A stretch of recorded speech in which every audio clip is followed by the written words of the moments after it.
Good morning all. ನಾನು ಅಮರೇಶ್ ಪೋತಾಳ್. ಮತ್ತೊಮ್ಮೆ ಎಲ್ರಿಗೂ ಅಮರ್ಸ್ ಕ್ಲಾಸಸ್ಗೆ ಸ್ವಾಗತ. ಇದು ಕ್ಲಾಸ್ ನಂಬರ್ 1079 ಆಗುತ್ತೆ ಮತ್ತು 2026ನೇ ಸಾಲಿನ ಕರ್ನಾಟಕದ ಬಜೆಟ್, ಸಿದ್ದರಾಮಯ್ಯನವರ ದಾಖಲೆಯ 17ನೇ ಬಜೆಟನ್ನು ಈಗ ಮಂಡನೆ ಮಾಡಿದ್ದಾರೆ. ಸುಮಾರು 3.5 ಗಂಟೆಗಳ ಕಾಲ ಸಿದ್ದರಾಮಯ್ಯನವರು ತಮ್ಮ ಸುದೀರ್ಘ ಭಾಷಣವನ್ನು ನಮ್ಮ ವಿಧಾನಸಭೆಯಲ್ಲಿ ಮಂಡನೆಯನ್ನು ಮಾಡಿದರು. ಹಾಗಾದರೆ ಮುಂದಿನ ಸ್ಪರ್ಧಾತ್ಮಕ ಪರೀಕ್ಷೆಗಳಿಗೆ ಈ ಬಜೆಟಲ್ಲಿ ಬಂದಿರತಕ್ಕಂಥ ವಿಷಯಗಳನ್ನು ಇಂಪ್ಲಿಮೆಂಟ್ ಮಾಡಬೇಕಾದ್ರೆ ಅವೆಲ್ಲವೂ ಕೂಡ ಅಂದರೆ ಜಾರಿಗೆ ತರಬೇಕಾದಾಗ ಸುದ್ದಿಯಲ್ಲಿ ಬರ್ತವೆ. ಸುದ್ದಿಯಲ್ಲಿ ಬಂದಾಗ ಪ್ರಶ್ನೆ ಪತ್ರಿಕೆಗಳಲ್ಲಿ ಪ್ರಶ್ನೆಗಳಾಗಿ ಬರ್ತವೆ. ಅದಕ್ಕೋಸ್ಕರ ಬಜೆಟ್ ಯಾವಾಗ ಬರುತ್ತೋ, ಆರ್ಥಿಕ ಸಮೀಕ್ಷೆ ಯಾವಾಗ ಬರುತ್ತೋ ಅವೆಲ್ಲವನ್ನು ಸೂಕ್ಷ್ಮವಾಗಿ ಬೇರೆ ಬೇರೆ ವಿಷಯಗಳಿಗೆ ಸಂಬಂಧಿಸಿದಂತೆ ನಾವು ಹೆಚ್ಚಿನ ಮಾಹಿತಿಯನ್ನು ಪಡ್ಕೊಂಡಾಗ ಒಂದು ಸೆಲೆಕ್ಷನ್ ಲಿಸ್ಟಲ್ಲಿ ಇರೋದಕ್ಕೆ ಸಾಧ್ಯ ಆಗುತ್ತೆ.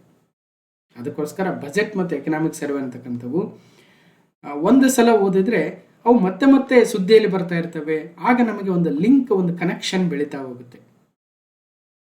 ಸೊ ಬನ್ನಿ, ಹಾಗಾದರೆ ಈ ಒಂದು ಬಜೆಟಲ್ಲಿ ತಂದಿರತಕ್ಕಂಥ ವಿವಿಧ ಯೋಜನೆಗಳು ಯಾವ್ಯಾವು ಘೋಷಣೆ ಆಗಿರ್ತಕ್ಕಂಥವು, ಆ ಯೋಜನೆಗಳನ್ನು ಇಂಪ್ಲಿಮೆಂಟ್ ಮಾಡಬೇಕಾದಾಗ ಮತ್ತಷ್ಟು ಮಾಹಿತಿಯನ್ನು ಪಡ್ಕೊಳ್ತಾ ಹೋಗೋಣ. ಓಕೆ, 1994ರಲ್ಲಿ ದೇವೇಗೌಡರ ಸಂಪುಟದಲ್ಲಿ ಮೊಟ್ಟ ಮೊದಲ ಬಾರಿಗೆ ಬಜೆಟನ್ನು ಮಂಡಿಸ್ತಾರೆ ಸಿದ್ದರಾಮಯ್ಯನವರು. 1994ರಿಂದ 2026ರ ಮಧ್ಯೆ ಎಷ್ಟು ವರ್ಷ ಇದ್ದಾವೆ? ಇದು 26, ಆ ಕಡೆ ಒಂದು 6, 32 ವರ್ಷ.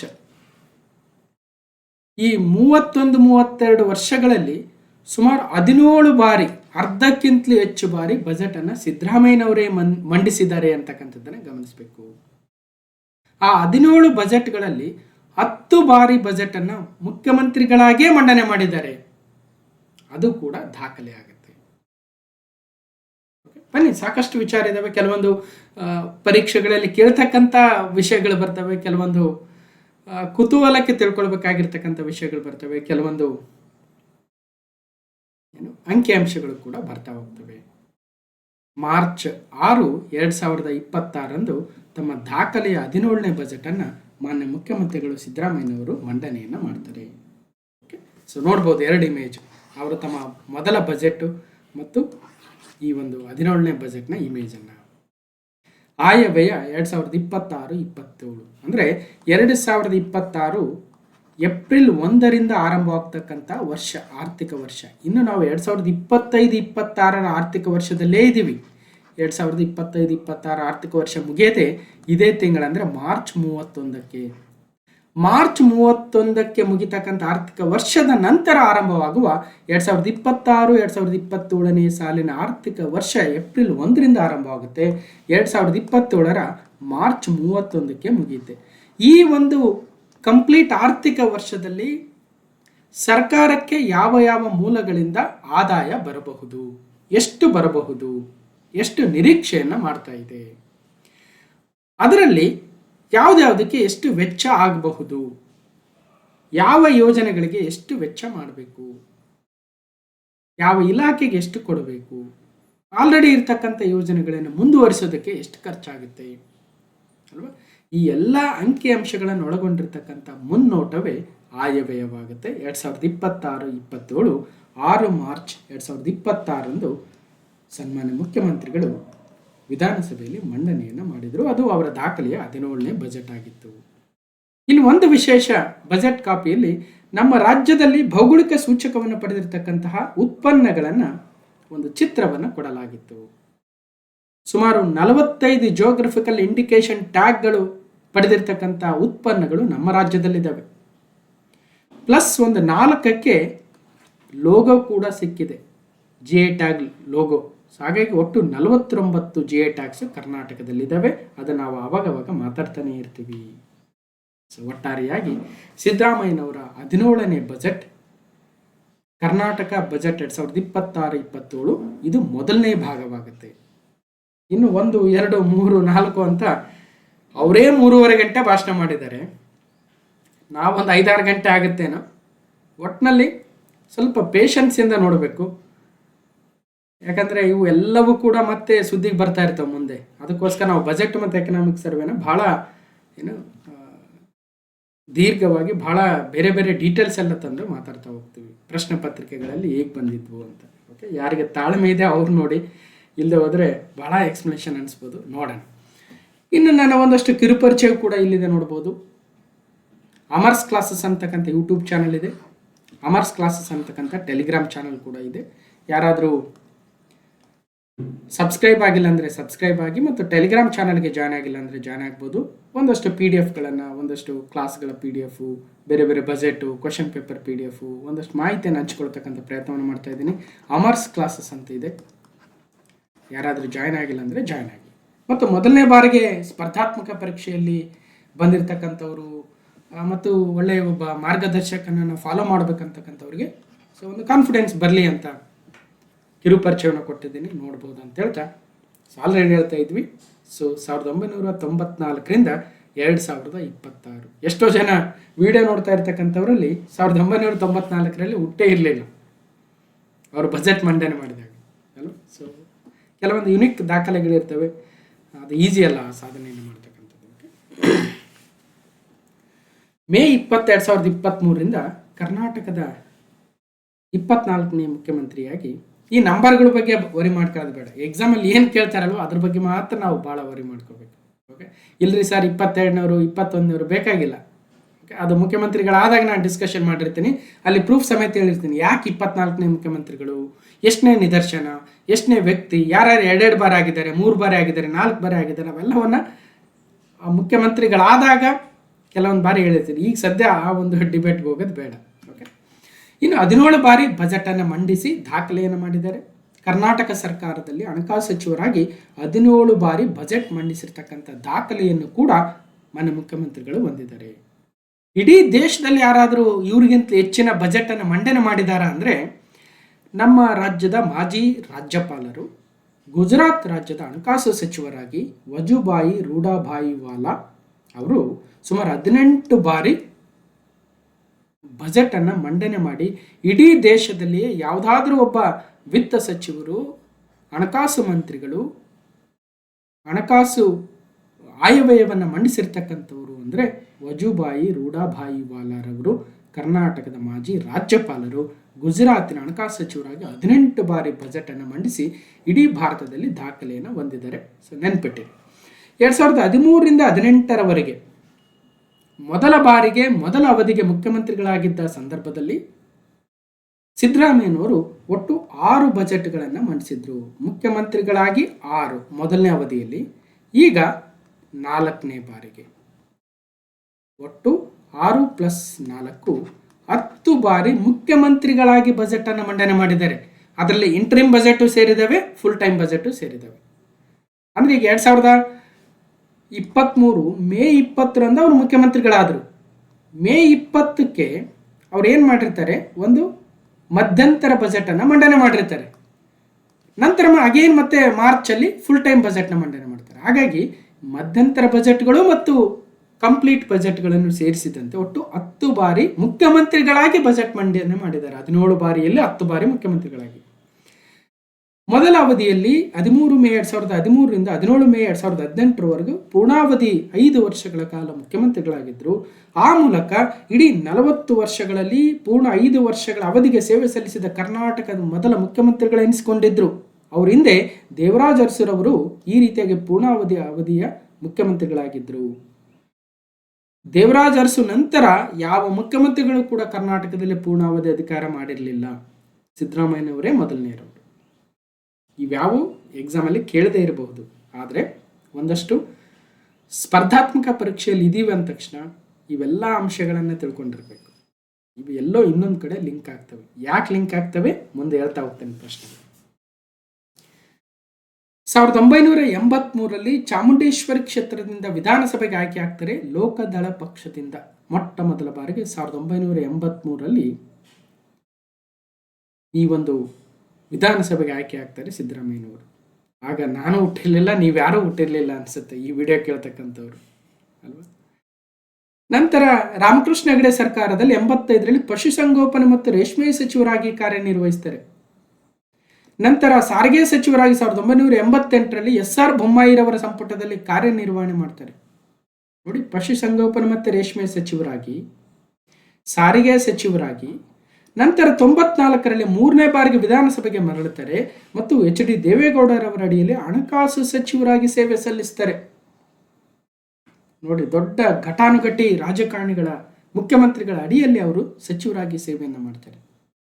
96ರಲ್ಲಿ ದೇವೇಗೌಡರು ಪ್ರಧಾನಮಂತ್ರಿಗಳಾಗಿ ಹೋದಾಗ JH ಪಟೇಲ್ ಅವರನ್ನ ಮುಖ್ಯಮಂತ್ರಿಗಳಾಗಿ ಮಾಡ್ತಾರೆ. JH ಪಟೇಲ್ ಅವರ ಸರ್ಕಾರದಲ್ಲಿ ಉಪಮುಖ್ಯಮಂತ್ರಿಗಳಾಗ್ತಾರೆ ಸಿದ್ದರಾಮಯ್ಯನವರು ಮತ್ತು ಹಣಕಾಸು ಖಾತೆಯನ್ನು ಮುಂದುವರಿಸ್ತಾರೆ. ನಂತರ 2004ರಲ್ಲಿ ಧರಮ್ ಸಿಂಗ್ ಅವರ ಸರ್ಕಾರದಲ್ಲಿ ಉಪಮುಖ್ಯಮಂತ್ರಿಗಳಾಗಿ ಮತ್ತು ಹಣಕಾಸು ಸಚಿವರಾಗಿ ಮುಂದುವರಿತಾರೆ. ಹೀಗೆ ರಾಮಕೃಷ್ಣ ಹೆಗಡೆ, SR ಬೊಮ್ಮಾಯಿ, ದೇವೇಗೌಡ, JH ಪಟೇಲ್, ಧರಮ್ ಸಿಂಗ್ ರಂತಹ ಘಟಾನುಘಟಿ ಮುಖ್ಯಮಂತ್ರಿಗಳ ಸಚಿವ ಸಂಪುಟಗಳಲ್ಲಿ ವಿವಿಧ ಖಾತೆಗಳನ್ನು ನಿರ್ವಹಣೆ ಮಾಡಿದರೆ ಅವರ ಅಡಿಯಲ್ಲೂ ಕೂಡ ಇವತ್ತು ಸಾಕಷ್ಟು ರಾಜಕಾರಣಿಗಳು ಹಲವಾರು ಖಾತೆಗಳನ್ನು ನಿರ್ವಹಿಸ್ತಾ ಇದ್ದಾರೆ. ಇದನ್ನೇ ನಾವು ಇತಿಹಾಸ ಅಂತ ಕರಿತೀವಿ.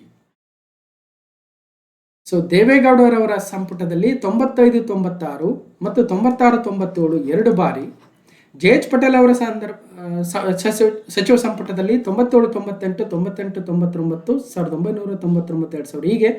ಸೊ 2+3 5 ಬಜೆಟ್ ಆಯಿತು. ಧರಮ್ ಸಿಂಗ್ ರವರ ಒಂದು ಸಂಪುಟದಲ್ಲಿ 2 ಬಾರಿ, ಸೊ 5, 2, 7, 2, 9 ಆಯಿತು. ನಂತರ ತಾವೇ ಮುಖ್ಯಮಂತ್ರಿಗಳಾದಾಗ ಒಂದು ಇಂಟರಿಮ್ ಬಜೆಟ್ 2013-14ರಲ್ಲಿ 5 ಫುಲ್ ಟೈಮ್ ಬಜೆಟ್ 6 ಆದವು. ಈಗ ಮತ್ತೆ 2ನೇ ಅವಧಿಗೆ ಮುಖ್ಯಮಂತ್ರಿಗಳಾದಾಗ ಒಂದು ಇಂಟರಿಮ್ ಬಜೆಟ್ ಮತ್ತು ಈಗ 3 ಫುಲ್ ಟೈಮ್ ಬಜೆಟ್. ಸೊ ಒಟ್ಟು 4, 6+4 10, 10 ಇಲ್ಲಿ 2 12+3 15 +2 17, ಇಲ್ಲಿ 9 ಅಂತ ರಾಂಗ್ ಹಾಕಿದ್ದೀನಿ, ಪ್ಲಸ್ ಅರ್ಥ ಮಾಡ್ಕೊಳ್ಳಿ. 2+3 5 +2 7 +10 17 ಬಜೆಟ್ಗಳು. ರೈಟ್.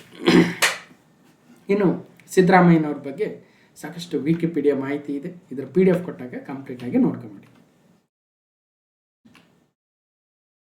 ಮೊನ್ನೆ 2023 ಎಕನಾಮಿಕ್ ಆ್ಯಂಡ್ ಸ್ಟಾಟಿಸ್ಟಿಕಲ್ ಇನ್ಸ್ಪೆಕ್ಟರ್ ಎಕ್ಸಾಮಲ್ಲಿ, AD ಎಕ್ಸಾಮಲ್ಲಿ KPSC ಅವರು ಕೇಳಿದರು, ಭಾರತ ಸಂವಿಧಾನದ ಕೆಳಗಿನ ಯಾವ ವಿಧಿಗಳ ಅಡಿಯಲ್ಲಿ ಪ್ರತಿ ಹಣಕಾಸು ವರ್ಷಕ್ಕೆ ಸಂಬಂಧಿಸಿದಂತೆ ಭಾರತ ಸರ್ಕಾರದ ಅಂದಾಜು ಸ್ವೀಕೃತಿ ಮತ್ತು ವೆಚ್ಚಗಳ ಹೇಳಿಕೆಯನ್ನು ಸಂಸತ್ತಿನ ಮುಂದೆ ಇಡಬೇಕು, ಅಂದರೆ ಆಯವ್ಯಯವನ್ನು ಯಾವ ಆರ್ಟಿಕಲ್ ಮೂಲಕ ಬಜೆಟನ್ನು ಮಂಡನೆ ಮಾಡ್ತಾರೆ ಅಂತಕ್ಕಂತಾರೆ.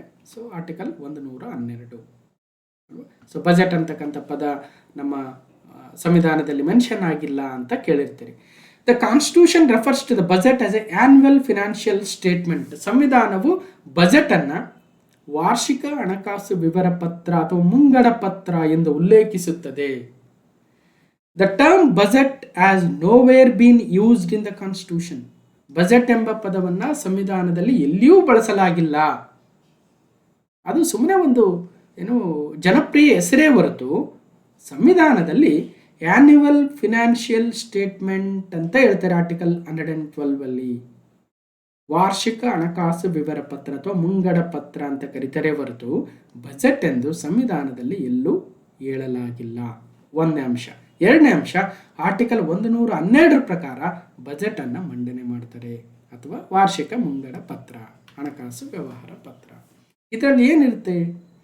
ಬಜೆಟ್ ಒಂದು ಹಣಕಾಸು ವರ್ಷದಲ್ಲಿ ಭಾರತ ಸರ್ಕಾರ ಆಗಿರಲಿ ಅಥವಾ ರಾಜ್ಯ ಸರ್ಕಾರಗಳಾಗಿರಲಿ ಅವುಗಳ ಅಂದಾಜು ಸ್ವೀಕೃತಿಗಳು, ಎಷ್ಟು ರಿಸಿಪ್ಟ್ ಬರ್ಬೋದು, ಎಷ್ಟು ವೆಚ್ಚ ಆಗ್ಬೋದು ಅಂತಕ್ಕಂಥ ಒಂದು ಹೇಳಿಕೆ. ಇದು ಕ್ಯಾಲೆಂಡರ್ ವರ್ಷಕ್ಕಿರೋದಿಲ್ಲ, ಬದಲಾಗಿ ಆರ್ಥಿಕ ವರ್ಷ ಫಿನಾನ್ಷಿಯಲ್ ಇಯರ್ಗೆ ಇರುತ್ತೆ. ಅಂದರೆ ಒಂದು ವರ್ಷದ ಆರ್ಥಿಕ ವರ್ಷ ಆರಂಭವಾಗ್ತಕ್ಕಂಥದ್ದು ಆ ಒಂದು ವರ್ಷದ ಏಪ್ರಿಲ್ 1ರಿಂದ, ನಂತರ ಮುಂದಿನ ವರ್ಷದ ಮಾರ್ಚ್ 31ರವರೆಗೆ ಕೊನೆಗೊಳ್ಳುತ್ತದೆ. ನಾನು ಆಲ್ರೆಡಿ ಹೇಳ್ತಾ ಇದ್ದೆ, 2026ರ ಏಪ್ರಿಲ್ 1ರಿಂದ ಅಂದರೆ ಮುಂದಿನ ತಿಂಗಳು 1ನೇ ತಾರೀಕಿಂದ ಸ್ಟಾರ್ಟ್ ಆಗುತ್ತೆ ಆ ಆರ್ಥಿಕ ವರ್ಷ. ಅಲ್ಲಿಂದ ಹಿಡ್ಕೊಂಡು 2027ರ ಮಾರ್ಚ್ 31ರವರೆಗೂ ಮುಗಿಯುತ್ತೆ. ಅಷ್ಟರೊಳಗಡೆ ಎಷ್ಟು ಇನ್ಕಮ್ ಟ್ಯಾಕ್ಸ್ ಬರ್ಬೋದು, ಎಷ್ಟು GST ಬರ್ಬೋದು, ಎಷ್ಟು ಬೇರೆ ಬೇರೆ ಮೂಲದ ಆದಾಯಗಳಿಂದ ಸರ್ಕಾರಕ್ಕೆ ಬರ್ಬೋದು, ಅದೆಲ್ಲ ಆದಾಯ ಮತ್ತು ಎಲ್ಲೆಲ್ಲಿಗೆ ವೆಚ್ಚ ಆಗುತ್ತೆ ಇವೆಲ್ಲವುಗಳ ಒಂದು ಲೆಕ್ಕಪತ್ರ. ಈಗ ನಮಗೆ ಅನ್ಕೊಳ್ರಿ, ಒಂದು ತಿಂಗಳ ಸ್ಯಾಲ್ರಿ ಬರುತ್ತೆ ಅಂದರೆ ಆ ಸ್ಯಾಲ್ರಿಯಲ್ಲಿ ಆ ಇನ್ಕಮಲ್ಲಿ ನಾವು ಏನೇನು ವೆಚ್ಚವನ್ನು ಮಾಡಬೇಕಾಗುತ್ತೆ ಅಂತ ಒಂದು ಮುನ್ನಂದಾಜನ್ನು ಮಾಡ್ಕೋಬೇಕಾಗುತ್ತೆ. ಒಂದು ವೇಳೆ ತೀರಾ ಸಾಕಾಗ್ತಾ ಇಲ್ಲ ಆದಾಯ ಅಂದಾಗ ಸಾಲ ತಗೊಳ್ಬೇಕಾಗುತ್ತೆ. ಸಾಲ ಎಷ್ಟು ತಗೊಳ್ಬೇಕಾಗುತ್ತೆ? ಈಗ ಸ್ಯಾಲ್ರಿ 10,000 ಇದೆ ಅಂದರೆ 1,00,000 ಸಾಲ ತಗೊಳಕ್ಕಾಗತ್ತಾ ಅಲ್ವಾ? ಒಂದು ಲಿಮಿಟ್ ಇರಬೇಕಾಗುತ್ತೆ ಮನುಷ್ಯನಿಗೆ. ಅದೇ ಥರ ರಾಜ್ಯಗಳಿಗೆ, ದೇಶಗಳಿಗೂ ಕೂಡ ಒಂದು ಲಿಮಿಟ್ ಅನ್ನೋದಿರುತ್ತೆ. ಅದೆಲ್ಲವನ್ನು ಕೂಡ ಮುಂದೆ ಮಾತಾಡೋಣ. ಇನ್ನು ಈ ಬಜೆಟಲ್ಲಿ ಏನಿರುತ್ತೆ? Estimates of revenue and capital receipts, ಆದಾಯ ಮತ್ತು ಬಂಡವಾಳ ಸ್ವೀಕೃತಿಗಳ ಅಂದಾಜು ಎಷ್ಟು ಬರ್ಬೋದು? ರೆವೆನ್ಯೂ ರಿಸಿಪ್ಟ್ಸ್ ಎಷ್ಟು ಬರ್ಬೋದು? ಕ್ಯಾಪಿಟಲ್ ರಿಸಿಪ್ಟ್ಸ್ ಎಷ್ಟು ಬರ್ಬೋದು? ಮುಂದೆ ಹೇಳ್ತಾ ಹೋಗ್ತೀನಿ ನಾನು. ರೆವೆನ್ಯೂ ರಿಸಿಪ್ಟ್ ಅಂದರೆ ಎಲ್ಲೆಲ್ಲಿಂದ ಬರುತ್ತೆ, ಕ್ಯಾಪಿಟಲ್ ರಿಸಿಪ್ಟ್ ಅಂದರೆ ಎಲ್ಲೆಲ್ಲಿಂದ ಬರುತ್ತೆ. ಈಗ ಕರ್ನಾಟಕ ಸರ್ಕಾರಕ್ಕೆ ರೆವೆನ್ಯೂದಲ್ಲಿ ಯಾವ್ಯಾವ ಮೂಲಗಳಿಂದ ಹೆಚ್ಚಿನ ರೆವೆನ್ಯೂ ಬರ್ತಾ ಇದೆ, ಆ ರೆವೆನ್ಯೂದಲ್ಲಿ ಯಾವುದಕ್ಕೆ ಹೆಚ್ಚಿನ ಮೂಲ ಇದೆ, ಹೆಚ್ಚಿನ ಕ್ವಾಂಟಿಟಿ ಬರುತ್ತೆ. ಅದೇ ಥರ ಕ್ಯಾಪಿಟಲ್ ರಿಸಿಪ್ಟ್ಸ್ ಅಂದ್ರೇನು ಅಲ್ವಾ? ಜೊತೆಗೆ ways and means to raise the revenue, ಆದಾಯವನ್ನು ಹೆಚ್ಚಿಸುವ ಮಾರ್ಗಗಳು ಮತ್ತು ವಿಧಾನಗಳು ಯಾವ್ಯಾವು ಅನ್ನೋದನ್ನು ಕೂಡ ಬಜೆಟಲ್ಲಿ ಹೇಳ್ತಾ ಹೋಗ್ತಾರೆ. ಈಗ ಸಿದ್ದರಾಮಯ್ಯವರು ಹೇಳ್ತಾ ಇದ್ರು, ಸಡನ್ಲಿ ಸೆಪ್ಟೆಂಬರ್ 22, 2025 ಕೇಂದ್ರ ಸರ್ಕಾರ GST 2.0 ಜಾರಿಯಾದಾಗಿನಿಂದ 2 ಸ್ಲ್ಯಾಬ್ ಮಾಡಿದ್ರು, 5% ಮತ್ತು 18%. ಒಂದು 40% ಅಂತಕ್ಕಂಥ ಎಕ್ಸ್ಟ್ರಾ ಸ್ಲ್ಯಾಬ್ ಇದೆ, ಅದು ಲಕ್ಸುರಿ ಮತ್ತು ತಂಬಾಕು ವಸ್ತುಗಳಿಗೆ ಮಾತ್ರ ಇದೆ. ಹಾಗಾಗಿ 4 ಸ್ಲ್ಯಾಬ್ ಅಥವಾ 5 ಸ್ಲ್ಯಾಬಿಂದ 2 ಸ್ಲ್ಯಾಬ್ಗೆ ಇಳಿಸಿರೋದ್ರಿಂದ ರಾಜ್ಯದ ಆದಾಯದಲ್ಲಿ ಸಾಕಷ್ಟು ಕುಂಠಿತ ಆಗ್ತಾ ಇದೆ. ಇದನ್ನು ಸರಿದೂಗಿಸೋದಕ್ಕೆ ಬೇರೆ ಯಾವ ಮೂಲಗಳಿಂದ ನಾವು ಹೆಚ್ಚಿನ ಆದಾಯವನ್ನು ಗಳಿಸಬಹುದು ಅನ್ನುವ ಮಾರ್ಗಗಳನ್ನು ಕಂಡುಹಿಡಿತಾರೆ. ಜೊತೆಗೆ ಈ ಬಜೆಟಲ್ಲಿ ಎಸ್ಟಿಮೇಟ್ಸ್ ಆಫ್ ದ ಎಕ್ಸ್ಪೆಂಡಿಚರ್, ವೆಚ್ಚದ ಅಂದಾಜುಗಳನ್ನು ಹಾಕ್ಕೊಂಡಿರ್ತಾರೆ. ಈಗ ಸರ್ಕಾರದ ಗ್ಯಾರಂಟಿ ಯೋಜನೆಗಳಿದ್ದಾವೆ. ಗೃಹಲಕ್ಷ್ಮಿಗೆ ಎಷ್ಟು ಖರ್ಚಾಗಬಹುದು, ಅನ್ನಭಾಗ್ಯಕ್ಕೆ ಎಷ್ಟು ಖರ್ಚಾಗ್ಬೋದು, ಇವನ್ ಇದಕ್ಕೆ ಈ ವರ್ಷ ಎಷ್ಟು ಜನ ಪಾಸ್ ಆಗ್ತಾರೆ ವಿದ್ಯಾರ್ಥಿಗಳು, ಅದಕ್ಕೆ ಎಷ್ಟು ಖರ್ಚಾಗ್ಬೋದು. ಹೀಗೆ ಒಟ್ಟು ಅಂದಾಜು ವೆಚ್ಚಗಳು ಜೊತೆಗೆ ಕ್ಯಾಪಿಟಲ್ ಎಕ್ಸ್ಪೆಂಡಿಚರ್ ಕೂಡ, ಇನ್ನು ಬೇರೆ ಬೇರೆ ವಿಚಾರಗಳನ್ನು ಒಳಗೊಂಡಿರ್ತಕ್ಕಂತೆ ಬಜೆಟಲ್ಲಿ ಇರುತ್ತೆ. KPSC ಕಮರ್ಷಿಯಲ್ ಟ್ಯಾಕ್ಸ್ ಇನ್ಸ್ಪೆಕ್ಟರಲ್ಲಿ 2024 ನಮ್ಮ HK ರೀಜನ್ ಎಕ್ಸಾಮಲ್ಲಿ ಒಂದು ಪ್ರಶ್ನೆ ಇತ್ತು. ಏನಂತ? Arrange the following stages in the enactment of budget in the proper order. ಸರಿಯಾದ ಕ್ರಮದಲ್ಲಿ ಬಜೆಟನ್ನು ಜಾರಿಗೊಳಿಸುವಲ್ಲಿ ಕೆಳಗಿನ ಹಂತಗಳನ್ನು ವ್ಯವಸ್ಥಿತಗೊಳಿಸಿ ಅಂತ ಅಷ್ಟು ಪ್ರಶ್ನೆಗಳನ್ನು ತೋರಿಸ್ತಾ ಹೋಗ್ತೀನಿ. ಇನ್ನು ಬಜೆಟಿಗೆ ಬಂದೇ ಇಲ್ಲ ನಾವು, ಬಜೆಟಲ್ಲಿ ಏನು ಹೇಳಿದ್ದಾರೆ ಏನು ಅಂತ. ಸೊ ಬಜೆಟ್ ಬಗ್ಗೆ ತಿಳ್ಕೊಳ್ಳೋಕೆ ಮುಂಚೆ ಬಜೆಟ್ ಬಗ್ಗೆ ಏನೇನು ನಾವು ಪ್ರಶ್ನೆಗಳು ಬಂದಿದ್ದಾವೆ, ನಾವು ಯಾವ ರೀತಿಯಾಗಿ ಬಜೆಟನ್ನು ನೋಡಬೇಕು ಅನ್ನೋ ವಿಚಾರ ತಿಳ್ಕೊಂಡಿರ್ಬೇಕು ಫಸ್ಟ್. ಅದಕ್ಕೆ ಹೇಳಿದ್ ನಾನು, ಭಾಳ ಲೆಂತಿ ಆದರೂ ಪರವಾಗಿಲ್ಲ, ಸರಿಯಾದ ಜ್ಞಾನವನ್ನು ಪಡೆಯೋಣ. ಎಕ್ಸಾಮಲ್ಲಿ ಆದಷ್ಟು ಹೆಚ್ಚಿನ ಪ್ರಶ್ನೆಗಳಿಗೆ ಆನ್ಸರ್ ಮಾಡೋದಕ್ಕೆ ಪ್ರಯತ್ನ ಮಾಡೋಣ. ಹಾಗಾದರೆ ಬಜೆಟ್ ಮಂಡನೆಯಾದಾಗ ಅದು ಕಂಪ್ಲೀಟಾಗಿ ಜಾರಿಯಾಗಬೇಕಾದ್ರೆ ಏನೇನು ಹಂತಗಳನ್ನು, ಯಾವ್ಯಾವ ಹಂತಗಳನ್ನು, ಯಾವ ಹಂತ ಆದಮೇಲೆ ಯಾವ ಹಂತ ಅಂತ ಕೇಳಿದ್ರು. ಕೆಳಗೆ ನೀಡಿರ್ತಕ್ಕಂಥ ಉತ್ತರಗಳಲ್ಲಿ ಸರಿಯಾದ ಉತ್ತರವನ್ನು ಆಯ್ಕೆ ಮಾಡಿ ಅಂತ KPSC CTA ಎಕ್ಸಾಮಲ್ಲಿ, ಅದು UPSC ಅಲ್ಲ, ಅದು ಇನ್ನೊಂದು ಯಾವುದೋ ಕೇಂದ್ರ ಸರ್ಕಾರದ ಎಕ್ಸಾಮ್ ಅಲ್ಲ. Okay, general discussion, passing the appropriation bill, passing the finance bill, voting of demands for grants, presentation of legislature, ಇವೆಲ್ಲವನ್ನು ನಾವು ಡಿಸ್ಕಷನ್ ಮಾಡಿದ್ದೀವಿ ಆಲ್ರೆಡಿ. ಕ್ವಶನ್ ಪೇಪರ್ ಸಾಲ್ವ್ ಮಾಡಿರ್ತಕ್ಕಂಥವು ಏನು ಹೊಸ ಈಗ ತಂದು ತೋರಿಸ್ತಾ ಇರ್ತಕ್ಕಂಥದ್ದಲ್ಲ. ಪ್ರತಿ ಪ್ರಶ್ನೆ ಪತ್ರಿಕೆ ಬಂದಾಗಲೂ ನಾವು ಸಾಲ್ವ್ ಮಾಡಿದ್ದೀವಿ. ಓಕೆ, ಸರಿಯಾದ ಉತ್ತರ ಹೇಳ್ತೀನಿ. 5ನೇದು ಫಸ್ಟ್ ಅಂದರೆ presentation of to the legislature. ನಮ್ಮ ಶಾಸಕಾಂಗದಲ್ಲಿ ಬಜೆಟನ್ನು ಪ್ರಸ್ತುತಿ ಮಾಡಬೇಕು, ನಿನ್ನೆ ಮಾಡಿದರು. ನಂತರ ಜನರಲ್ ಡಿಸ್ಕಷನ್ ಆಗುತ್ತೆ. ಅದಾದಮೇಲೆ voting of demands for the grants, 2ನೇ next passing of the appropriation bill, ನಂತರ ಫಿನಾನ್ಸ್ ಬಿಲ್ಲು ನೆಕ್ಸ್ಟ್. ಸೊ ಹೀಗೆ ಒಂದು ಹಂತದಲ್ಲಿದ್ದಾವೆ, ಅದನ್ನು ಡಿಸ್ಕಷನ್ ಮಾಡಿದ್ದೀವಿ ಆಲ್ರೆಡಿ. ಆ ಕ್ವಶನ್ ಪೇಪರ್ ಎಲ್ಲ ಸಾಲ್ವ್ ಮಾಡಿದ್ದೀನಿ, ನಾ ಕ್ಲಾಸ್ ನಂಬರ್ ಹಾಕಿಲ್ಲ. ಸೇಮ್ ಅದೇ ಎಕ್ಸಾಮಲ್ಲಿ ಅಲ್ಲ, CTA ನಾನ್ HK ಎಕ್ಸಾಮಲ್ಲಿದೆ. ಏನಂತ? 2021-22ಕ್ಕೆ ಹೋಲಿಸಿದಂತೆ 22-23ರಲ್ಲಿನ ಕರ್ನಾಟಕ ರಾಜ್ಯದ ಒಟ್ಟು ರಾಜ್ಯದ ಆಂತರಿಕ ಉತ್ಪನ್ನದ ವಲಯವಾರು ಯೋಜನೆಯನ್ನು ಈ ಕೆಳಗಿನಂತೆ ಗಮನಿಸಿದೆ. ಈಗ GSTP, gross state domestic product, ಅಥವಾ ರಾಜ್ಯದ ಒಟ್ಟು ಆಂತರಿಕ ಉತ್ಪನ್ನ. ಈ ಆಂತರಿಕ ಉತ್ಪನ್ನದಲ್ಲಿ 3 ವಲಯಗಳಿಂದ ಕೊಡುಗೆ ಬರುತ್ತೆ. ಆ 3 ವಲಯಗಳು ಯಾವ್ಯಾವು ಅಂದರೆ, ಫಸ್ಟು ಕೃಷಿ ವಲಯ, ಕೈಗಾರಿಕೆ, ಮತ್ತು ಸೇವಾ ವಲಯ ಅಲ್ವಾ. ಇದ್ರ ಮೇಲೆ ಪ್ರಶ್ನೆ ಹೆಂಗೆ ಕೇಳಿದರೆ ಒಂಚೂರು ಗಮನ ಹರಿಸೋಣ. ಅವರು ವರ್ಷಗಳು ಕೊಟ್ಟಿದ್ದಾರೆ 2021-22 ಇದ್ದಂತೆ 22-23ಕ್ಕೆ ಏನು ಹೆಚ್ಚಾಗಿದೆ ಯಾವ್ದು ಕಮ್ಮಿ ಆಗಿದೆ ಅಂತ ಕೇಳಿದ್ದಾರೆ. ವರ್ಷದ ಬಗ್ಗೆ ಗಮನ ಕೊಡೋದು ಬೇಡ. ಈ ರೀತಿ ಪ್ರಶ್ನೆ ಬಂದರೆ ನಾವು ಮುಂದೆ ಯಾವ ರೀತಿಯಾಗಿ ರೆಡಿ ಆಗಬೇಕನ್ನೋದಷ್ಟೇ ಇಲ್ಲಿ ನಮಗೆ ಬೇಕಾಗಿರ್ತಕ್ಕಂಥದ್ದು. ಕೃಷಿ ವಲಯದಲ್ಲಿ ಸಣ್ಣ ಪ್ರಮಾಣದ ಶೇಕಡಾವಾರು ಏರಿಕೆಯಾಗಿದೆ. ಕಳೆದ ವರ್ಷಕ್ಕೆ ಈ ವರ್ಷಕ್ಕೆ ಕೃಷಿ ಪ್ರಮಾಣದಲ್ಲಿ ಏರಿಕೆ ಆಗಿದೆಯೇ ಇಲ್ವಾ ಅಂತ ಚೆಕ್, ಅಂದರೆ ಕೃಷಿ ವಲಯದ ಬೆಳವಣಿಗೆ ಎಷ್ಟಾಗಿದೆ ಅಂತ ಬಜೆಟ್ ಕಾಪಿಲಿ ಹೇಳಿರ್ತಾರಲ್ವಾ, ಅದನ್ನು ಗಮನ ಹರಿಸ್ಬೇಕು ನಾವು ಅಂತ ಹೇಳ್ದಂಗೆ. ನೆಕ್ಸ್ಟ್, ಕೃಷಿ ವಲಯದಲ್ಲಿ ಸಣ್ಣ ಪ್ರಮಾಣದ ಶೇಕಡಾವಾರು ಇಳಿಕೆಯಾಗಿದೆಯಾ, ಎಷ್ಟು ನಂಬರ್ ಕೊಟ್ಟಿಲ್ಲ, ಜನರಲ್ ಆಗಿ ಕೃಷಿ ವಲಯದಲ್ಲಿ ಏರಿಕೆ ಆಗಿದೆ ಇಳಿಕೆ ಆಗಿದೆ ಅಂತ ಹೇಳಿದ್ದಾರೆ. ಕೈಗಾರಿಕಾ ವಲಯದಲ್ಲಿ ಸಣ್ಣ ಪ್ರಮಾಣದ ಶೇಕಡಾವಾರು ಏರಿಕೆಯಾಗಿದೆ. ಸೇವಾ ವಲಯದಲ್ಲಿ ಸಣ್ಣ ಪ್ರಮಾಣದ ಶೇಕಡಾವಾರು ಇಳಿಕೆಯಾಗಿದೆ. ಈಗ 2024-25ಕ್ಕೂ 2025-26ಕ್ಕೂ 2026-27ಕ್ಕೂ ಏನೇನು ನಂಬರ್ಗಳನ್ನ ಕೊಟ್ಟಿದ್ದಾರೆ ನೋಡ್ಬೇಕಲ್ವ, ನೋಡೋಣ. ಸೊ ಪ್ರಶ್ನೆ ಈ ರೀತಿಯಾಗಿ ಬರುತ್ತೆ. ಅವತ್ತಿನ ಪ್ರಶ್ನೆಗೆ ಅವತ್ತಿನ ನಂಬರ್ಗಳಿಗೆ 2 ಮಾತ್ರ ಕರೆಕ್ಟ್ ಆಗಿತ್ತು. ಅಂದರೆ ಕೈಗಾರಿಕಾ ವಲಯದಲ್ಲಿ ಸಣ್ಣ ಪ್ರಮಾಣದ ಶೇಕಡಾವಾರು ಏರಿಕೆ ಆಗಿತ್ತು, ಇನ್ನು ಉಳಿದುವೆಲ್ಲ ತಪ್ಪಾಗಿತ್ತು. ಯಾಕೆ ಅಂತ ಆ ಕ್ವಶನ್ ಪೇಪರ್ ಸಾಲ್ವ್ ಮಾಡಿದಾಗ ನೋಡಿರ್ತಾರೆ. ಮತ್ತೊಂದು ಪ್ರಶ್ನೆ, 2021-22 ಸಾಲಿನಲ್ಲಿ ಕರ್ನಾಟಕ ರಾಜ್ಯದ ಬೆಳವಣಿಗೆ ದರ ಕಾನ್ಸ್ಟೆಂಟ್ ಪ್ರೈಸಸ್ ಅಲ್ಲಿ ಎಷ್ಟಾಗುತ್ತೆ ಅಂತ ಹೇಳಿದ್ರು. ಅವತ್ತಿನ ನಂಬರ್ ಬೇರೆ ಇತ್ತು. ಸೊ ನೋಡೋಣ, ನಾವು ನಂಬರ್ಗಳ ಬಗ್ಗೆ ಕನ್ಫ್ಯೂಸ್ ಮಾಡ್ಕೊಳ್ಳೋದು ಬೇಡ. ಪ್ರಶ್ನೆ ಯಾವ ರೀತಿಯಾಗಿ ಬರ್ತಾ ಇದೆ ಅಂದರೆ, ಒಟ್ಟಾರೆಯಾಗಿ ಕರ್ನಾಟಕ ರಾಜ್ಯದ GSTP ಬೆಳವಣಿಗೆ ದರ ಎಷ್ಟಾಗ್ಬೋದು ಅಂತ ಕೇಳ್ತಾರೆ ಅನ್ನೋದೇ ನೆನ್ಪಿಡಿ. ನೆಕ್ಸ್ಟ್ ಈಗ ಬಜೆಟ್ ಕಾಪಿ ಓದೋವಾಗ ನಾನು ಹೇಳ್ತೀನಿ.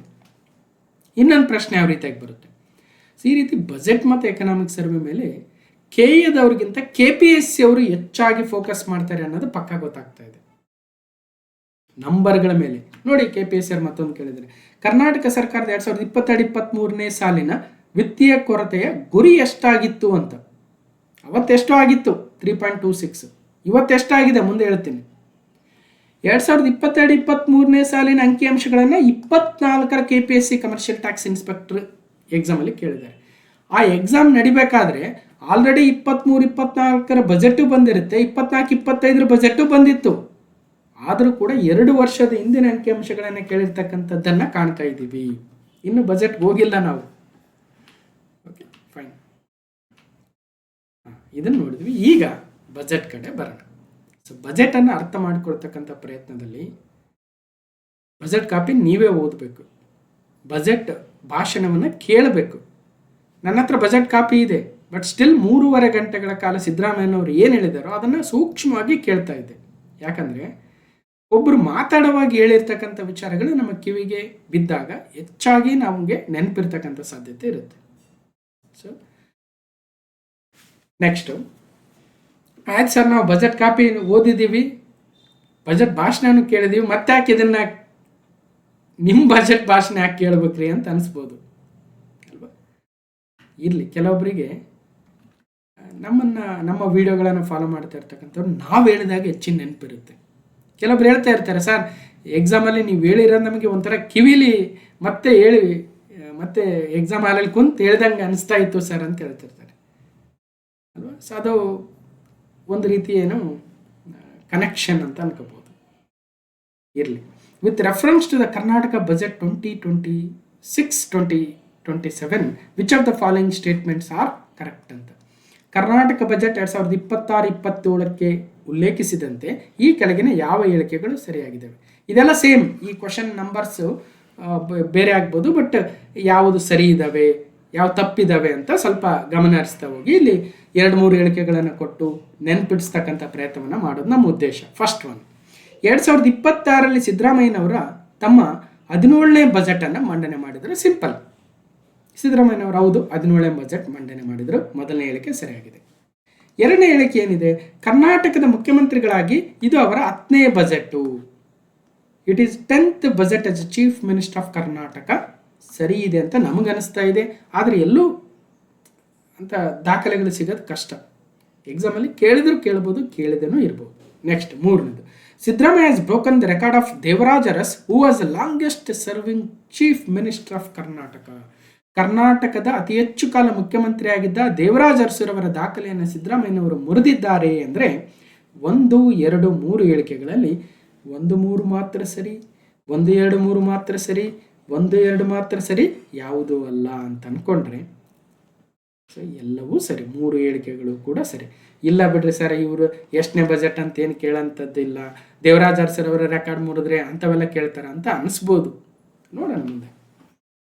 17ನೇ ಬಜೆಟ್ ಮಂಡಿಸಲಿರುವ ಸಿದ್ದರಾಮಯ್ಯನವರು ಕರ್ನಾಟಕದ ಮಟ್ಟಿಗೆ 16 ಬಾರಿ ಬಜೆಟ್ ಮಂಡಿಸಿ ದಾಖಲೆ ನಿರ್ಮಿಸಿರುವ ಮುಖ್ಯಮಂತ್ರಿಗಳು ಸಿದ್ದರಾಮಯ್ಯನವರು ತಮ್ಮದೇ ದಾಖಲೆಯನ್ನು ಮುರಿಯಲಿದ್ದು 17ನೇ ಬಾರಿ ಬಜೆಟ್ ಅನ್ನು ಮಂಡನೆ ಮಾಡಲಿದ್ದಾರೆ ಅಂತ ಇಂದಿನ ದಿನದ ನ್ಯೂಸ್ ಪೇಪರ್ ಕಟ್ಟಿಂಗ್ ಅನ್ನು ನೋಡಿದ್ವಿ.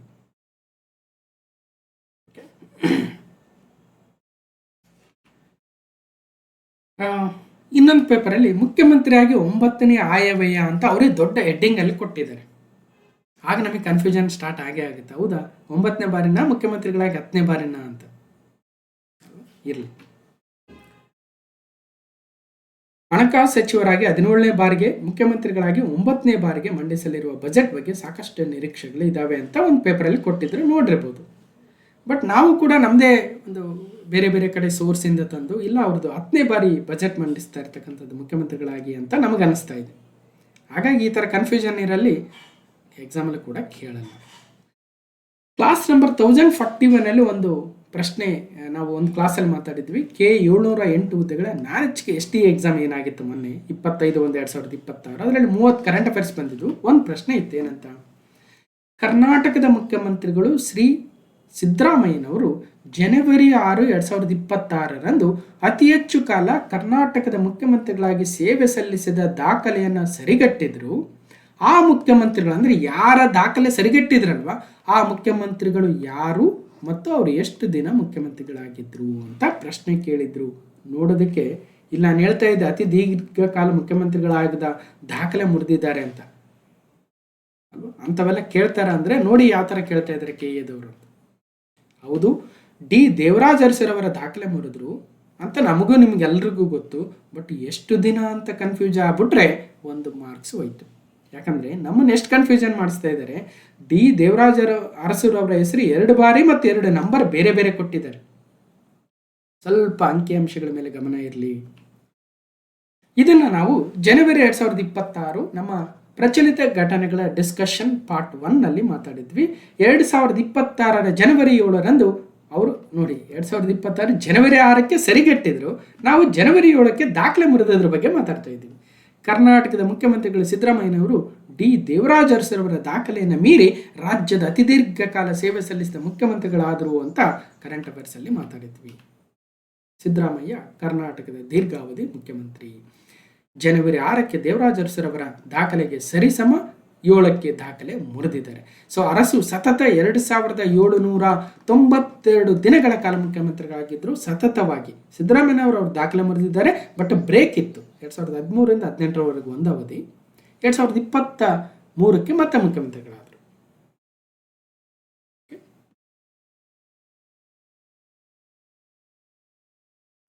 ಸೊ ಅದ್ರ ಬಗ್ಗೆ ಡಿಸ್ಕಷನ್ ಮಾಡಿದ್ವಿ ನಾವು. ಇದೆಲ್ಲ ನಾವು ಆಲ್ರೆಡಿ ಕರೆಂಟ್ ಅಫೇರ್ಸಲ್ಲಿ ಮಾತಾಡಿರ್ತಕ್ಕಂಥದ್ದು. ಇದ್ರ PDF ಕೊಟ್ಟಾಗ ಬೇಕಾದ್ರೆ ಆ ಕರೆಂಟ್ ಅಫೇರ್ಸ್ ಯಾರು ನೋಡಿಲ್ಲ ಇನ್ನೊಂದ್ಸಲ ಓದ್ಕೊಂಡ್ಬಿಡ್ರಿ. ಅದೇ ಸಂದರ್ಭದಲ್ಲಿ ಇಡೀ ಮುಖ್ಯಮಂತ್ರಿಗಳ ಲಿಸ್ಟು, ಸೊ ಎಷ್ಟು ದಿನ ಯಾರು ಮುಖ್ಯಮಂತ್ರಿಗಳಾಗಿದ್ದರು, ಸೊ ಎಲ್ಲ ಡೀಟೇಲ್ಸನ್ನು ಕೂಡ ಡಿಸ್ಕಷನ್ ಮಾಡಿದ್ದೀವಿ. ಕರ್ನಾಟಕದ ಮುಖ್ಯಮಂತ್ರಿಗಳ ಪಟ್ಟಿ.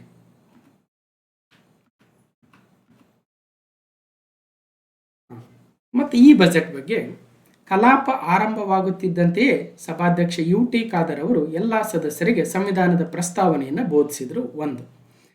ಧನಶೀಲ ಮನಶೀಲ ತನುಶೀಲ ಸರ್ವಮಯ ದೃಕ್ಕಿಂಗೆ ಕಾಬುದೆಲ್ಲವೂ ಶೀಲ ಇಂತಿ ವ್ರತ ಸಂಪದವೆಲ್ಲವೂ ಆಧಾರ ಕುರಿತು ಮಾಡುವ ನೇಮ ಎಂಬುದು ತಾನರಿಯಬೇಕು ಎಂದು ವಚನಕಾರ್ತಿ ಅಕ್ಕಮ್ಮನ ವಚನವನ್ನು ಉಲ್ಲೇಖಿಸಿ ಮುಖ್ಯಮಂತ್ರಿ ಸಿದ್ದರಾಮಯ್ಯನವರು ತಮ್ಮ 17ನೇ ಬಜೆಟನ್ನು ಸದನದಲ್ಲಿ ಮಂಡಿಸಿದರು. ಬೆಳಗ್ಗೆ 10:20 ಹೊತ್ತಿಗೆ ಬಜೆಟ್ ಭಾಷಣ ಆರಂಭಿಸಿದ ಅವರು ಮೊದಲ ತಾಸಿನಲ್ಲಿ ರಾಜ್ಯದ ಆರ್ಥಿಕ ಸ್ಥಿತಿ, ತಮ್ಮ ಸರ್ಕಾರದ ಯೋಜನೆಗಳು, ಪ್ರಸಕ್ತ ವರ್ಷದಲ್ಲಿ ಕೈಗೊಂಡ ಕಾರ್ಯಕ್ರಮಗಳ ಫಲವನ್ನು ವಿವರಿಸ್ತಾ ಹೋದರು. ಕೇಂದ್ರ ಸರ್ಕಾರದ GST ನೀತಿ, ತೆರಿಗೆ ಪಾಲು ಹಂಚಿಕೆ ನೀತಿಗಳಿಂದ ರಾಜ್ಯಕ್ಕೆ ನಷ್ಟವಾಗಿರ್ತಕ್ಕಂಥ ಅಂಶಗಳನ್ನು ಉಲ್ಲೇಖಿಸುತ್ತಾ ರಾಜ್ಯವನ್ನು ಅಭಿವೃದ್ಧಿಯ ಹಾದಿಯಲ್ಲಿ ಕೊಂಡೊಯ್ಯಲು ಈ ಬಜೆಟನ್ನು ರೂಪಿಸಲಾಗಿದೆ ಅಂತ ಹೇಳ್ತಾ ಹೋದರು. ನ್ಯಾಯವು ನಮ್ಮ ಪರವಾಗಿರುವಾಗ ಈ ಹೋರಾಟದಲ್ಲಿ ನಾವು ಸೋಲಲು ಸಾಧ್ಯವೇ ಇಲ್ಲ ಎಂದು BR ಅಂಬೇಡ್ಕರ್ ಅವರ ಪ್ರತಿಪಾದನೆಯನ್ನು ಉಲ್ಲೇಖಿಸಿ ಭಾಷಣವನ್ನು ಮುಂದುವರಿಸ್ತಾ ಹೋದರು. 11:30 ಹೊತ್ತಿಗೆ ಒಮ್ಮೆ ನೀರು ಕುಡಿದವರನ್ನು ಉದ್ದೇಶಿಸಿ ಸಭಾಧ್ಯಕ್ಷ UT ಖಾದರ್ ಅವರು ನೀವು ಕುಳಿತುಕೊಂಡೇ ಓದಿರಿ ಅಂತ ವಿನಂತಿಯನ್ನು ಮಾಡ್ಕೊಳ್ತಾರೆ. ಆದರೆ ಅವ್ರ ಜೊತೆಗೆ ಉಪಮುಖ್ಯಮಂತ್ರಿಗಳು DK ಶಿವಕುಮಾರ್ ಅವರು, ವಿಧಾನಸಭೆ ವಿರೋಧ ಪಕ್ಷದ ನಾಯಕರು R ಅಶೋಕ್ ಅವರು ಕೂಡ ಕೂತು ಓದಿ ಅಂತ ಕೆಲವೊಬ್ರು ಸಜೆಷನ್ ಕೊಡ್ತಾರೆ. ಆದರೆ ಸಿದ್ದರಾಮಯ್ಯನವರು, ನಾನು ನೋಡ್ತಾ ಇದ್ದೆ ಬಜೆಟ್, ಸಿದ್ದರಾಮಯ್ಯನವರು ಖಡಕ್ಕಾಗಿ ನಾನು ಕಷ್ಟವಾದರೆ ಕೂರ್ತೀನಿ ರೀ, ಈಗ ನಿಂತ್ಕೊಂಡೇ ಓದ್ತಾ ಇದ್ದೀನಿ, ಎಲ್ಲಿವರೆಗೆ ಆಗುತ್ತೆ ಓದ್ತೀನಿ, ನಂತರ ಕುಳಿತುಕೊಂಡು ಓದ್ತೀನಿ ಅಂತ ಹೇಳ್ತಾ ಇದ್ರು. ಆದರೆ ಅವರು ಕಂಪ್ಲೀಟಾಗಿ ಬಜೆಟನ್ನು ನಿಂತ್ಕೊಂಡೇ ಓದ್ತಾರೆ. ನೀರಾವರಿ ಯೋಜನೆಗಳ ಬಗ್ಗೆ ಪ್ರಸ್ತಾಪಿಸುವಾಗ KP ಪೂರ್ಣಚಂದ್ರ ತೇಜಸ್ವಿರವರ ನದಿಗಳು ನಮ್ಮೆಲ್ಲ ಮಾನವ ಸಮಾಜ ಮತ್ತು ಸಂಸ್ಕೃತಿಗಳ ಜೀವವಾಹಿನಿ ಎಂಬ ಉಕ್ತಿಯನ್ನು ಓದ್ತಾರೆ. ಹೀಗೆ ಹಲವಾರು ಕವಿಗಳ ಮಾತುಗಳನ್ನು ತಮ್ಮ ಬಜೆಟಲ್ಲಿ ಉಲ್ಲೇಖಿಸ್ತಾ ಹೋಗ್ತಾರೆ. ಸಾಮಾಜಿಕ ನ್ಯಾಯದ ನೀತಿ ಕಾರ್ಯಕ್ರಮಗಳನ್ನು ಪ್ರಸ್ತಾಪಿಸುವುದಕ್ಕೂ ಮುನ್ನ ದಲಿತ ಕವಿ ಸಿದ್ಧಲಿಂಗರವರ ಕುರಿಗಳ ಕಾಯುವ ಕುರುಬನ ಕೂಗು, ಜನರ ಮಾತು ಕವನ, ಸೋತ ರಟ್ಟೆಗಳ ಹೂತ ಕಾಲುಗಳ ಬೆವರ ಹನಿ ಕವನ ಎಂಬ ಕವನವನ್ನು ಗಟ್ಟಿಯಾಗಿ ಪ್ರಸ್ತಾಪಿಸ್ತಾ ಹೋದರು. ಮಧ್ಯಾಹ್ನ 1:50 3.5 ಗಂಟೆ ನಿಂತುಕೊಂಡೆ 182 ಪುಟಗಳ ಬಜೆಟ್ ಅನ್ನು ಮಂಡನೆ ಮಾಡ್ತಾರೆ. ತಮ್ಮ ದಾಖಲೆ 17ನೇ ಬಜೆಟ್ ಅಲ್ಲಿ ಸುದೀರ್ಘವಾಗಿ ಬಜೆಟ್ ಅನ್ನು ಮಂಡನೆ ಮಾಡ್ತಾರೆ. ಸೊ ನೋಡಿ, ಇದರ ಒಂದು ಕಾಪಿ ಕೊಟ್ಟಾಗ ಇನ್ನು ಸ್ವಲ್ಪ ಓದಿ. ಸನ್ಮಾನ್ಯ ಸಭಾಧ್ಯಕ್ಷರೇ ಅಂತ ಬಜೆಟ್ ಭಾಷಣವನ್ನು ಸ್ಟಾರ್ಟ್ ಮಾಡ್ತಾರೆ ಸಿದ್ದರಾಮಯ್ಯನವರು. 2026-27ನೇ ಸಾಲಿನ ಆಯವ್ಯಯವನ್ನು ಸದನದ ಮುಂದೆ ಮಂಡಿಸಲು ನನಗೆ ಸಂತೋಷವಾಗುತ್ತಿದೆ. ಪ್ರಗತಿಶೀಲ ರಾಜ್ಯದ ಜನರಿಗೆ ತೆರಿಗೆ ಹಣಕ್ಕೆ ಪ್ರಮುಖವಾದ ಟ್ರಸ್ಟಿಯಾದ ನಾನು ಸರ್ವರ ಏಳಿಗೆಯನ್ನು ಬಯಸಿ 17ನೇ ಆಯವ್ಯಯವನ್ನು ಮಂಡಿಸುತ್ತಿದ್ದೇನೆ. ನಾಡಿನ 7 ಕೋಟಿ ಕನ್ನಡಿಗರ ನಿರೀಕ್ಷೆಗಳನ್ನು ನಾವು ಅರಿತಿದ್ದೇವೆ. ಅವರ ಕನಸುಗಳನ್ನು ನನಸು ಮಾಡುವ ನಿಟ್ಟಿನಲ್ಲಿ ನಮ್ಮ ಸರ್ಕಾರ ಬದ್ಧತೆಯಿಂದ ಕಾರ್ಯನಿರ್ವಹಿಸುತ್ತಿದೆ. ಈ ಆಯವ್ಯಯವು ನಾಡಿನ ರೈತರ, ದಮನಿತರ, ಕಾರ್ಮಿಕರ, ಮಹಿಳೆಯರ, ಅಶಕ್ತರ, ಅಲ್ಪಸಂಖ್ಯಾತರ, ವಿದ್ಯಾರ್ಥಿ, ಯುವಜನರ, ವ್ಯಾಪಾರ ಮತ್ತು ಕೈಗಾರಿಕೋದ್ಯಮಗಳಲ್ಲಿ ತೊಡಗಿಕೊಂಡವರ ಕನಸುಗಳು ಮತ್ತು ಆತ್ಮವಿಶ್ವಾಸವನ್ನು ಪ್ರತಿಧ್ವನಿಸುವ ಜೀವಂತ ದಾಖಲೆ ಈ ಆಯವ್ಯಯವಾಗುತ್ತೆ ಅಂತ ಮುಂದುವರಿಸ್ತಾ ವಚನಕಾರ್ತಿ ಅಕ್ಕಮ್ಮ ಅವರ ಒಂದು ವಚನವನ್ನು ಹೇಳ್ತಾ ಹೋಗ್ತಾರೆ.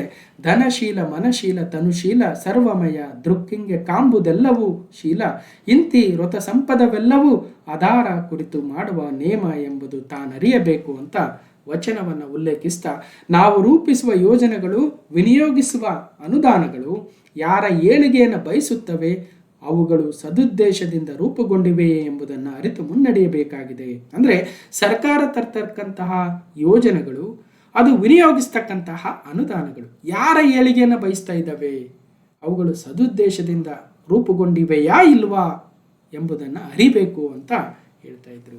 ಜನಕೇಂದ್ರಿತ ಆರ್ಥಿಕ ತತ್ವಗಳ ಮೂಲಬಿಂದು ಇದೇ ಆಗಿದೆ. ಈ ವಿಚಾರದಲ್ಲಿ ನಾವು ಸ್ಪಷ್ಟವಾಗಿದ್ದೇವೆ. ಸರ್ವೋದಯವಾಗಲಿ ಸರ್ವರಲಿ ಎಂಬ ಕವಿವಾಣಿಯು ನಮ್ಮ ಸಮಗ್ರ ಅಭಿವೃದ್ಧಿಯ ದೀಕ್ಷೆಯೂ ಆಗಿದೆ ಅಂತ ತಮ್ಮ ಗ್ಯಾರಂಟಿ ಯೋಜನೆಗಳು ಯಾರ ಪರವಾಗಿದ್ದಾವೆ, ಯಾರಿಗದು ಲಾಭವನ್ನು ತಂದುಕೊಡ್ತಾ ಇದ್ದಾವೆ, ಅವು ಸದುದ್ದೇಶದಿಂದ ಇದಾವಾ ಇಲ್ವಾ, ಯಾರ ಏಳಿಗೆಯನ್ನು ಬಯಸ್ತಾ ಇದ್ದೇವೆ ಅನ್ನೋದನ್ನು ಎಲ್ಲರೂ ಅರಿತುಕೊಳ್ಬೇಕು ಅಂತ ತಮ್ಮ ಬಜೆಟ್ ಭಾಷಣದಲ್ಲಿ ಹೇಳ್ತಾ ಹೋಗ್ತಾರೆ. ಕರ್ನಾಟಕವು ರಾಷ್ಟ್ರೀಯ ಅಂತಾರಾಷ್ಟ್ರೀಯ ವಾಣಿಜ್ಯ ರಂಗದಲ್ಲಿ ಅದ್ವಿತೀಯ ಪಾತ್ರವನ್ನು ವಹಿಸ್ತಾ ಇದೆ. ಕೃತಕ ಬುದ್ಧಿಮತ್ತೆಯ ಕ್ರಾಂತಿಕಾರಕ ಬೆಳವಣಿಗೆಗಳಿಂದ ಜಾಗತಿಕ ಉತ್ಪಾದನಾ ವಿಧಾನಗಳು ದಿನದಿನಕ್ಕೂ ಬದಲಾಗ್ತಾ ಇದ್ದಾವೆ. ವಿಜ್ಞಾನ ತಂತ್ರಜ್ಞಾನಗಳಲ್ಲಿನ ಹೊಸತನಗಳು ರಾಜ್ಯದ ಸ್ಥಿತಿಗತಿಗಳನ್ನು ನಿರ್ಧರಿಸುವ ನಿರ್ಣಾಯಕ ಸಂಗತಿಗಳಾಗಿದ್ದಾವೆ. ನೋಡಿರ್ಬೋದು ನೀವು, ಆರ್ಟಿಫಿಷಿಯಲ್ ಇಂಟೆಲಿಜೆನ್ಸ್, ಆಂಥ್ರೋಪಿಕ್ ಎಐಗಳ ಅಥವಾ ಡೀಪ್ಸೀಕ್ ಅಥವಾ ಇನ್ನಿತರ ಎಐಗಳು ಇವತ್ತು ತಂದಿರತಕ್ಕಂತಹ ದೊಡ್ಡ ಆಘಾತಗಳೇನಿದ್ದಾವೆ, ಆ ಆಘಾತಗಳನ್ನೇ ಅವಕಾಶಗಳನ್ನಾಗಿ ಬಳಸ್ಕೊಳ್ಬೇಕಂತ ಮುಖ್ಯಮಂತ್ರಿಗಳು ತಮ್ಮ ಬಜೆಟ್ ಭಾಷಣದಲ್ಲಿ ಹೇಳ್ತಾ ಇರ್ತಕ್ಕಂಥದ್ದು ಬಹಳ ಆಶ್ಚರ್ಯಕರವಾಗಿತ್ತು. ನೋಡಿ ಏನು ಹೇಳ್ತಾ ಇದ್ದಾರೆ ಅವರು ಅಂದರೆ, ವಿಜ್ಞಾನ ತಂತ್ರಜ್ಞಾನಗಳಲ್ಲಿನ ಹೊಸತನಗಳೇನಿದ್ದಾವೆ ರಾಜ್ಯದ ಸ್ಥಿತಿಗತಿಗಳನ್ನು ನಿರ್ಧರಿಸುವ ನಿರ್ಣಾಯಕ ಸಂಗತಿಗಳಾಗಿದ್ದಾವೆ. ಈ ಸಂದರ್ಭದಲ್ಲಿ ನಾವು ಬೆಂಕಿಯನ್ನು ಬೆಳಕಾಗಿಸಿಕೊಳ್ಳುವ ಸಂಕಲ್ಪ ಹೊತ್ತು. ಹೌದು, ಎ ಅಂತಕ್ಕಂಥದ್ದು ಒಂದು ಬೆಂಕಿ ರೀತಿ, ಆದರೆ ಆ ಬೆಂಕಿಯನ್ನು ನಾವು ಬೆಳಕಾಗಿಸ್ಕೊಳ್ಬೇಕು, ಆಘಾತಗಳನ್ನು ಅವಕಾಶಗಳಾಗಿ ಮಾಡಿಕೊಳ್ಬೇಕು, ಸ್ವಲ್ಪ ಸಂಕಲ್ಪ ಹೊತ್ತು ಮುನ್ನಡೆಯಬೇಕಾಗಿದೆ ಎಂಬ ಎಚ್ಚರದಿಂದಲೇ ಈ ಆಯವ್ಯಯವನ್ನು ಮಂಡಿಸ್ತಾ ಇದ್ದೇನೆ. ಅದಕ್ಕೋಸ್ಕರ ಎಯನ್ನು ಬಹಳ ಸಲ ಬಳಸಿದ್ದಾರೆ. ಅವರು ಅಂತ ಇರಲಿಲ್ಲ ಸಿದ್ದರಾಮಯ್ಯ ಅವರ ಬಜೆಟಲ್ಲಿ, ಆರ್ಟಿಫಿಷಿಯಲ್ ಇಂಟೆಲಿಜೆನ್ಸ್ ಅಂತ ಪದೇ ಪದೇ ಹೇಳ್ತಾ ಇದ್ದಾರೆ. ತಿಳ್ಕೊಳ್ಳಿ, ರಾಷ್ಟ್ರದ ಅಭಿವೃದ್ಧಿಯ ಸರ್ವಕ್ಷೇತ್ರಗಳಲ್ಲೂ ನಮ್ಮ ರಾಜ್ಯವು ಮುಂಚೂಣಿಯಲ್ಲಿದೆ. ಅತಿ ಹೆಚ್ಚು ತೆರಿಗೆ ಸಂಪನ್ಮೂಲಗಳನ್ನು ಸಂಗ್ರಹಿಸಿಕೊಡುವ ಪ್ರಮುಖ ರಾಜ್ಯವಾಗಿದೆ. GST ಸಂಗ್ರಹದಲ್ಲಿ ಕರ್ನಾಟಕ 2ನೇ ಸ್ಥಾನದಲ್ಲಿದೆ. ಹೆಚ್ಚು ಹಾಲು ಕೊಡುವ ಹಸು ಎಮ್ಮೆಗಳಿಗೆ ಹೆಚ್ಚಿನ ಆರೈಕೆಯ ಅಗತ್ಯವೂ ಇರುತ್ತದೆ ಅಂತ ಮಾರ್ಮಿಕವಾಗಿ ಕೇಂದ್ರ ಸರ್ಕಾರಕ್ಕೆ ತಮ್ಮ ಬೇಡಿಕೆಯನ್ನು ಇಡ್ತಾ ಇದ್ದಾರೆ. ಈಗ ಹೆಚ್ಚು ಹಾಲು ಯಾವುದು ಕೊಡ್ತಾ ಇರುತ್ತೋ ಅದಕ್ಕೆ ಹೆಚ್ಚು ಆರೈಕೆ ಕೂಡ ಮಾಡಬೇಕಾಗುತ್ತೆ, ಹೆಚ್ಚು ಮೇವನ್ನು ಕೂಡ ಕೊಡಬೇಕಾಗುತ್ತೆ. ಅಂದ್ರೆ ಅರ್ಥ, ನಮ್ಮ ಕರ್ನಾಟಕ ಸರ್ಕಾರ ಅಂತಕ್ಕಂಥದ್ದು ದೇಶಕ್ಕೆ ಹೆಚ್ಚಿನ ಹಾಲನ್ನು ಕೊಡ್ತಕ್ಕಂಥ ರಾಜ್ಯವಾಗಿದೆ. ಹಾಗಾಗಿ ನಮಗೆ ಹೆಚ್ಚಿನ ಮೇವನ್ನು ಕೊಟ್ಟು ಆರೈಕೆ ಮಾಡಿ ಅಂತ ಕೇಳ್ತಾ ಇದ್ದೀವಿ. ಒಂದು ವೇಳೆ ನೀವು ಆರೈಕೆ ಮಾಡದೆ ಹೋದರೆ ಅವು ಬಡವಾದರೆ ಗೋವಳಿಗನು ಸಂಕಷ್ಟಕ್ಕೆ ಸಿಲುಕುತ್ತಾನೆ ಎಂಬುದು ಭೀಷ್ಮನ ತತ್ವ. ಅಂದ್ರೆ ಅರ್ಥ, ಹೆಚ್ಚು ಸಂಗ್ರಹ ಮಾಡಿ GSTಯನ್ನು, ಹೆಚ್ಚು ಆದಾಯವನ್ನು ದೇಶಕ್ಕೆ ಕೊಡ್ತಾ ಇದ್ದೀವಿ, ನೀವು ಕೊಡ್ತಾ ಇರ್ತಕ್ಕಂಥ ಆರೈಕೆ ಭಾಳ ಕಡಿಮೆ ಆದರೆ ನಂತರ ರಾಜ್ಯಗಳು ಸೊರಗಿ ಬಸವಳಿದರೆ ನಿಮಗೇ ತೊಂದರೆ ಆಗುತ್ತೆ. ಹಾಗಾಗಿ ಇದು ಭೀಷ್ಮನ ತತ್ವ ಅಂತ. ಇದನ್ನು ಅರಿತು ಒಕ್ಕೂಟ ಸರ್ಕಾರವು ರಾಜ್ಯದ ಬೇಡಿಕೆಗಳ ಬಗ್ಗೆ ಸಂವೇದನಾಶೀಲತೆಯಿಂದ ವರ್ತಿಸಬೇಕೆಂದು ಆಗ್ರಹಿಸ್ತೇವೆ. ಭಾರತದಂತಹ ವೈವಿಧ್ಯಮಯ ಸಂಸ್ಕೃತಿಗಳ ರಾಷ್ಟ್ರವು ಸಹಕಾರಿ ಒಕ್ಕೂಟದ ವ್ಯವಸ್ಥೆಯಿಂದ ಮಾತ್ರವೇ ಅಭಿವೃದ್ಧಿ ಸಾಧಿಸಬಹುದಾಗಿದೆ. ಹಾಗಾಗಿ GST ಸಂಗ್ರಹ ಹೆಚ್ಚಿಗೆ ಮಾಡಿಕೊಡ್ತಾ ಇದ್ದೀವಿ, ಜನಸಂಖ್ಯೆ ನಿಯಂತ್ರಣ ಮಾಡಿದ್ದೀವಿ, ಓಕೆ, ಜೊತೆಗೆ ಅಭಿವೃದ್ಧಿ ನಮ್ಮ ದಕ್ಷಿಣದ ರಾಜ್ಯಗಳಲ್ಲಿ ಹೆಚ್ಚಾಗಿದೆ. ಆದರೆ ನಮ್ಮ GSTಯನ್ನು, ನಮ್ಮ ದುಡಿಮೆಯನ್ನು ಬೇರೆ ರಾಜ್ಯಗಳಿಗೆ ಹೆಚ್ಚಿಗೆ ಕೊಟ್ಟು ನಮ್ಮನ್ನು ಬಡವಾಗಿಸಬೇಡಿ ಅಂತ, ಇದು ಒಕ್ಕೂಟ ವ್ಯವಸ್ಥೆ ಇರ್ತಕ್ಕಂಥದ್ದು ನಮ್ಮ ರಾಷ್ಟ್ರದಲ್ಲಿ, ಸಂವೇದನಾಶೀಲತೆಯಿಂದ ವರ್ತಿಸಿ ಅಂತ ತಮ್ಮ ಆಗ್ರಹವನ್ನು ಕೂಡ ಬಜೆಟ್ ಆರಂಭದಲ್ಲಿ ಹೇಳ್ತಾ ಹೋಗ್ತಾರೆ. 2023ರಲ್ಲಿ ನಾವು ಅಧಿಕಾರಕ್ಕೆ ಬಂದ ಕೂಡಲೇ ಸಾರ್ವತ್ರಿಕ ಮೂಲ ಆದಾಯ ಪರಿಕಲ್ಪನೆಗಳಾದ ಗ್ಯಾರಂಟಿ ಯೋಜನೆಗಳ ಮೂಲಕ ಜನರಿಗೆ ಆರ್ಥಿಕ ಸುಭದ್ರತೆ, ಸಾಮಾಜಿಕ ಸುಸ್ಥಿರತೆ ಒದಗಿಸುವುದಕ್ಕೆ ಆದ್ಯತೆ ನೀಡಿದ್ದೀವಿ. ನಾವೇನು 2023ರಲ್ಲಿ ಅಧಿಕಾರಕ್ಕೆ ಬಂದ್ವಿ, ಗ್ಯಾರಂಟಿ ಯೋಜನೆಗಳ ಒಂದು ಅನೌನ್ಸ್ ಮಾಡಿದ್ವಿ, ಅದನ್ನು ಜಾರಿ ಮಾಡ್ತಾ ಬಂದ್ವಿ. ಈ ಯೋಜನೆಗಳು ಇಂದು ಕೋಟ್ಯಾಂತರ ಕುಟುಂಬಗಳ ಆರ್ಥಿಕ ಸ್ಥಿತಿಯನ್ನು ಸುಧಾರಿಸಿ ಜನರ ಕೊಂಡುಕೊಳ್ಳುವ ಸಾಮರ್ಥ್ಯವನ್ನು ಹೆಚ್ಚಿಸಿವೆ ಎಂದು ದೇಶ ವಿದೇಶಗಳ ಪ್ರಮುಖ ಅಧ್ಯಯನಗಳು ತೋರಿಸಿಕೊಡ್ತಾ ಇದ್ದಾವೆ. ಅಂದರೆ ಜನರ ಖರ್ಚು ಕಡಿಮೆ ಆಯಿತು, ಒಂದಷ್ಟು ಹಣ ಅವರ ಹತ್ರ ಸೇವ್ ಆಯಿತು. ಹಾಗಾಗಿ ಕೊಂಡುಕೊಳ್ತಕ್ಕಂತಹ ಅವರ ಕೆಪಾಸಿಟಿಯನ್ನು ಹೆಚ್ಚಿಗೆ ಮಾಡಿತು.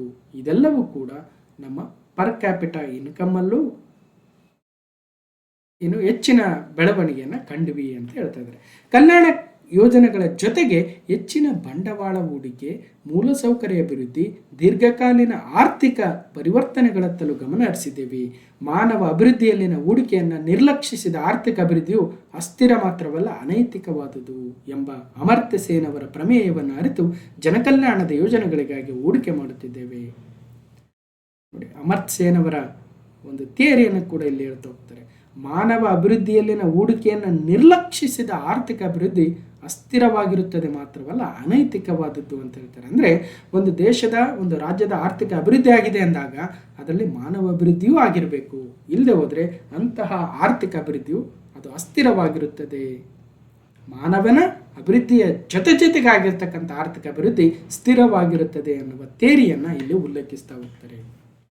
ಎರಡನೇ ಪ್ರಶ್ನೆ, ಈ ಒಂದು 2026-27 ಕರ್ನಾಟಕ ಬಜೆಟ್ನ 11G ಆರ್ಥಿಕ ಮಾದರಿಗೆ ಸಂಬಂಧಿಸಿದಂತೆ ಕೆಳಗಿನ ಯಾವ ಜೋಡಿಗಳು ಸರಿಯಾಗಿ ಹೊಂದಾಣಿಕೆ ಆಗ್ತವೆ?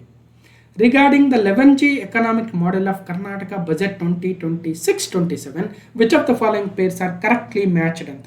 ನಾವು ಸಾಮಾನ್ಯವಾಗಿ ಬಜೆಟ್ ಓದಬೇಕಾದ್ರೆ, ಬಜೆಟನ್ನು ಕೇಳಬೇಕಾದ್ರೆ ಅವ್ರು ಹೇಳಿರ್ತಾರೆ 11G ಎಕನಾಮಿಕ್ ಮಾಡೆಲನ್ನು ನಾವು ಪ್ರಸ್ತಾಪ ಮಾಡ್ತಾ ಇದ್ದೀವಿ, ಮೊದಲನೇದು ಇದು, ಎರಡನೇದು ಇದು, ಮೂರನೇದು ಇದು ಅಂತ ಕಳೆದೋಗ್ಬಿಟ್ಟಿರ್ತೀವಿ ನಾವು. ಆದರೆ ಒಂದು ಪ್ರಶ್ನೆಯನ್ನು ಕ್ರಿಯೇಟ್ ಮಾಡಿ ನಿಮಗೆ ತೋರಿಸಿದಾಗ ಮರೆತು ಹೋಗ್ತಕ್ಕಂಥದ್ದು ಸ್ವಲ್ಪ ಕಡಿಮೆ ಅನ್ನೋದು ನನ್ನ ಭಾವನೆ. ಹಾಗಾದರೆ ಈ 11G ಆರ್ಥಿಕ ಮಾದರಿ ಏನು ಸಿದ್ದರಾಮಯ್ಯನವರು ಘೋಷಣೆ ಮಾಡಿದ್ದಾರೆ, ಅದರಲ್ಲಿ ಆ 11 ಎಕನಾಮಿಕ್ ಮಾಡೆಲ್ 11G ಅಂತ ಏನಿದ್ದಾವೆ, ಜಿ ಇಂದ ಸ್ಟಾರ್ಟ್ ಆಗ್ತವೆ ಪ್ರತಿಯೊಂದು ಕೂಡ. ಆ 11G ಎಕನಾಮಿಕ್ ಮಾಡೆಲಲ್ಲಿ 5 ಕೊಟ್ಟು ಎಷ್ಟು ಜೋಡಿ ಸರಿಯಾಗಿದ್ದಾವೆ ಅಂತ ಕೊಟ್ಟಿದ್ದೀವಿ, ನೋಡೋಣ. First guarantee economy, good governance, gig economy, green economy, grass root economy. ಈಗ ಫಸ್ಟ್ ಒಂದು ಗ್ಯಾರಂಟಿ ಎಕಾನಮಿ ಕಲ್ಯಾಣ ಮತ್ತು ಲಿಂಗ ಸಮಾನತೆ ಆದಿಯತ್ತ ಕರ್ನಾಟಕವನ್ನು ತೆಗೆದುಕೊಂಡು ಹೋಗ್ತಾ ಇದೆಯಾ, ಅದರ ಫೋಕಸ್ ಏರಿಯಾ. ಗುಡ್ ಗವರ್ನೆನ್ಸ್ ಅಂತಕ್ಕಂಥದ್ದು ಜನಸೇಯಿ ಆಡಳಿತನ. ಗಿಗ್ ಎಕಾನಮಿ ಕಾರ್ಮಿಕ ಕಲ್ಯಾಣ ಕಾರ್ಯಕ್ರಮಗಳ, ಅಥವಾ green economy, grass root economy, ಇನ್ನೂ 6 ಇದಾವೆ. ಅವುಗಳಲ್ಲಿ ಎಷ್ಟು ಜೋಡಿ ಸರಿಯಾಗಿದ್ದಾವೆ ಅಂತ ಕೇಳ್ಬೋದು. ಎಲ್ಲ 5 ಜೋಡಿ ಕೊಟ್ಟಿರ್ತಕ್ಕಂಥವು ಸರಿಯಾಗಿದ್ದಾವೆ. ಹಾಗಾದ್ರೆ ಬಜೆಟಲ್ಲಿ ಏನು ಹೇಳಿದರು? 11G ಎಕಾನಮಿಗೆ Karnataka ready. 11G ಎಕಾನಮಿಯಲ್ಲಿ ಹೆಸರಿನಲ್ಲಿ ಕಲ್ಯಾಣ ಆರ್ಥಿಕತೆ ಹೊಸ ಸಿದ್ಧಾಂತವನ್ನು ಎಳೆಯಲಾಗಿದೆ. ಸೊ ಕರ್ನಾಟಕದ 11G ಆರ್ಥಿಕತೆ ಏನಿದೆ? ಫಸ್ಟ್ ಒನ್ ಗ್ಯಾರಂಟಿ ಎಕಾನಮಿ, ಕಲ್ಯಾಣ ಹಾಗೂ ಲಿಂಗ ಸಮಾನತೆ ಆದಿಯತ್ತ ಕರ್ನಾಟಕ. 2ನೇ G ಗುಡ್ ಪಬ್ಲಿಕ್ ಎಜುಕೇಷನ್, ಸರ್ವರ ಏಳಿಗೆ ಬಯಸುವ ಸಮರ್ಥ ಸಾರ್ವಜನಿಕ ಶಿಕ್ಷಣ. 3ನೇದು G good health to all, ಎಲ್ರಿಗೂ ಸಮಗ್ರ ಆರೋಗ್ಯ ಸದೃಢ ಕರ್ನಾಟಕ. 4ನೇ G ಗ್ರಾಸ್ ರೂಟ್ ಎಕಾನಮಿ, ಕೃಷಿ ಗ್ರಾಮೀಣಾಭಿವೃದ್ಧಿ ಕಲ್ಯಾಣ ಕಾರ್ಯಕ್ರಮವನ್ನು ತರಬೇಕು. 5ನೇದು G ಗುಡ್ ಗವರ್ನೆನ್ಸ್, ಜನಸ್ನೇಹಿ ಆಡಳಿತ. 6ನೇದು ಗಿಗ್ ಎಕಾನಮಿ, ಕಾರ್ಮಿಕ ಕಲ್ಯಾಣ ಕಾರ್ಯಕ್ರಮಗಳು. 7ನೇದು G ಜಿಯೋಗ್ರಫಿಕಲ್ ಈಕ್ವಾಲಿಟಿ, ಪ್ರಾದೇಶಿಕ ಅಸಮಾನತೆ ನಿವಾರಣೆ ಮಾಡಬೇಕು. 8ನೇದು G ಗ್ಲೋಬಲ್ ಟ್ರೇಡ್ ಎಕಾನಮಿ ಅಥವಾ ವ್ಯಾಪಾರ ಮತ್ತು ಕೈಗಾರಿಕಾ ಅಭಿವೃದ್ಧಿ. 9ನೇದು G ಗ್ಲೋಬ್ ಪ್ರೋಟಿಂಗ್ ಎಕಾನಮಿ ಅಂತೆ, ಪ್ರವಾಸೋದ್ಯಮ ಆರ್ಥಿಕತೆಗೆ ಹೆಚ್ಚಿನ ಒತ್ತು ಕೊಡಬೇಕು. 10ನೇದು ಗ್ರೀನ್ ಎಕಾನಮಿ, ನವೀಕರಿಸಬಹುದಾದ ಇಂಧನ ಸೇರಿದಂತೆ ಪರಿಸರ ಪೂರಕ ಆರ್ಥಿಕ ಚಟುವಟಿಕೆಗಳು. 11ನೇದು G ಗ್ರೋಯಿಂಗ್ ಅರ್ಬನ್ ಎಕಾನಮಿ, ನಗರ ಕೇಂದ್ರಿತ ಸುಸ್ಥಿರ ಆರ್ಥಿಕತೆ. ಸೊ ಆ 11Gಗಳ ಬಗ್ಗೆ ಸ್ವಲ್ಪ ಗಮನ ಹರಿಸಿ.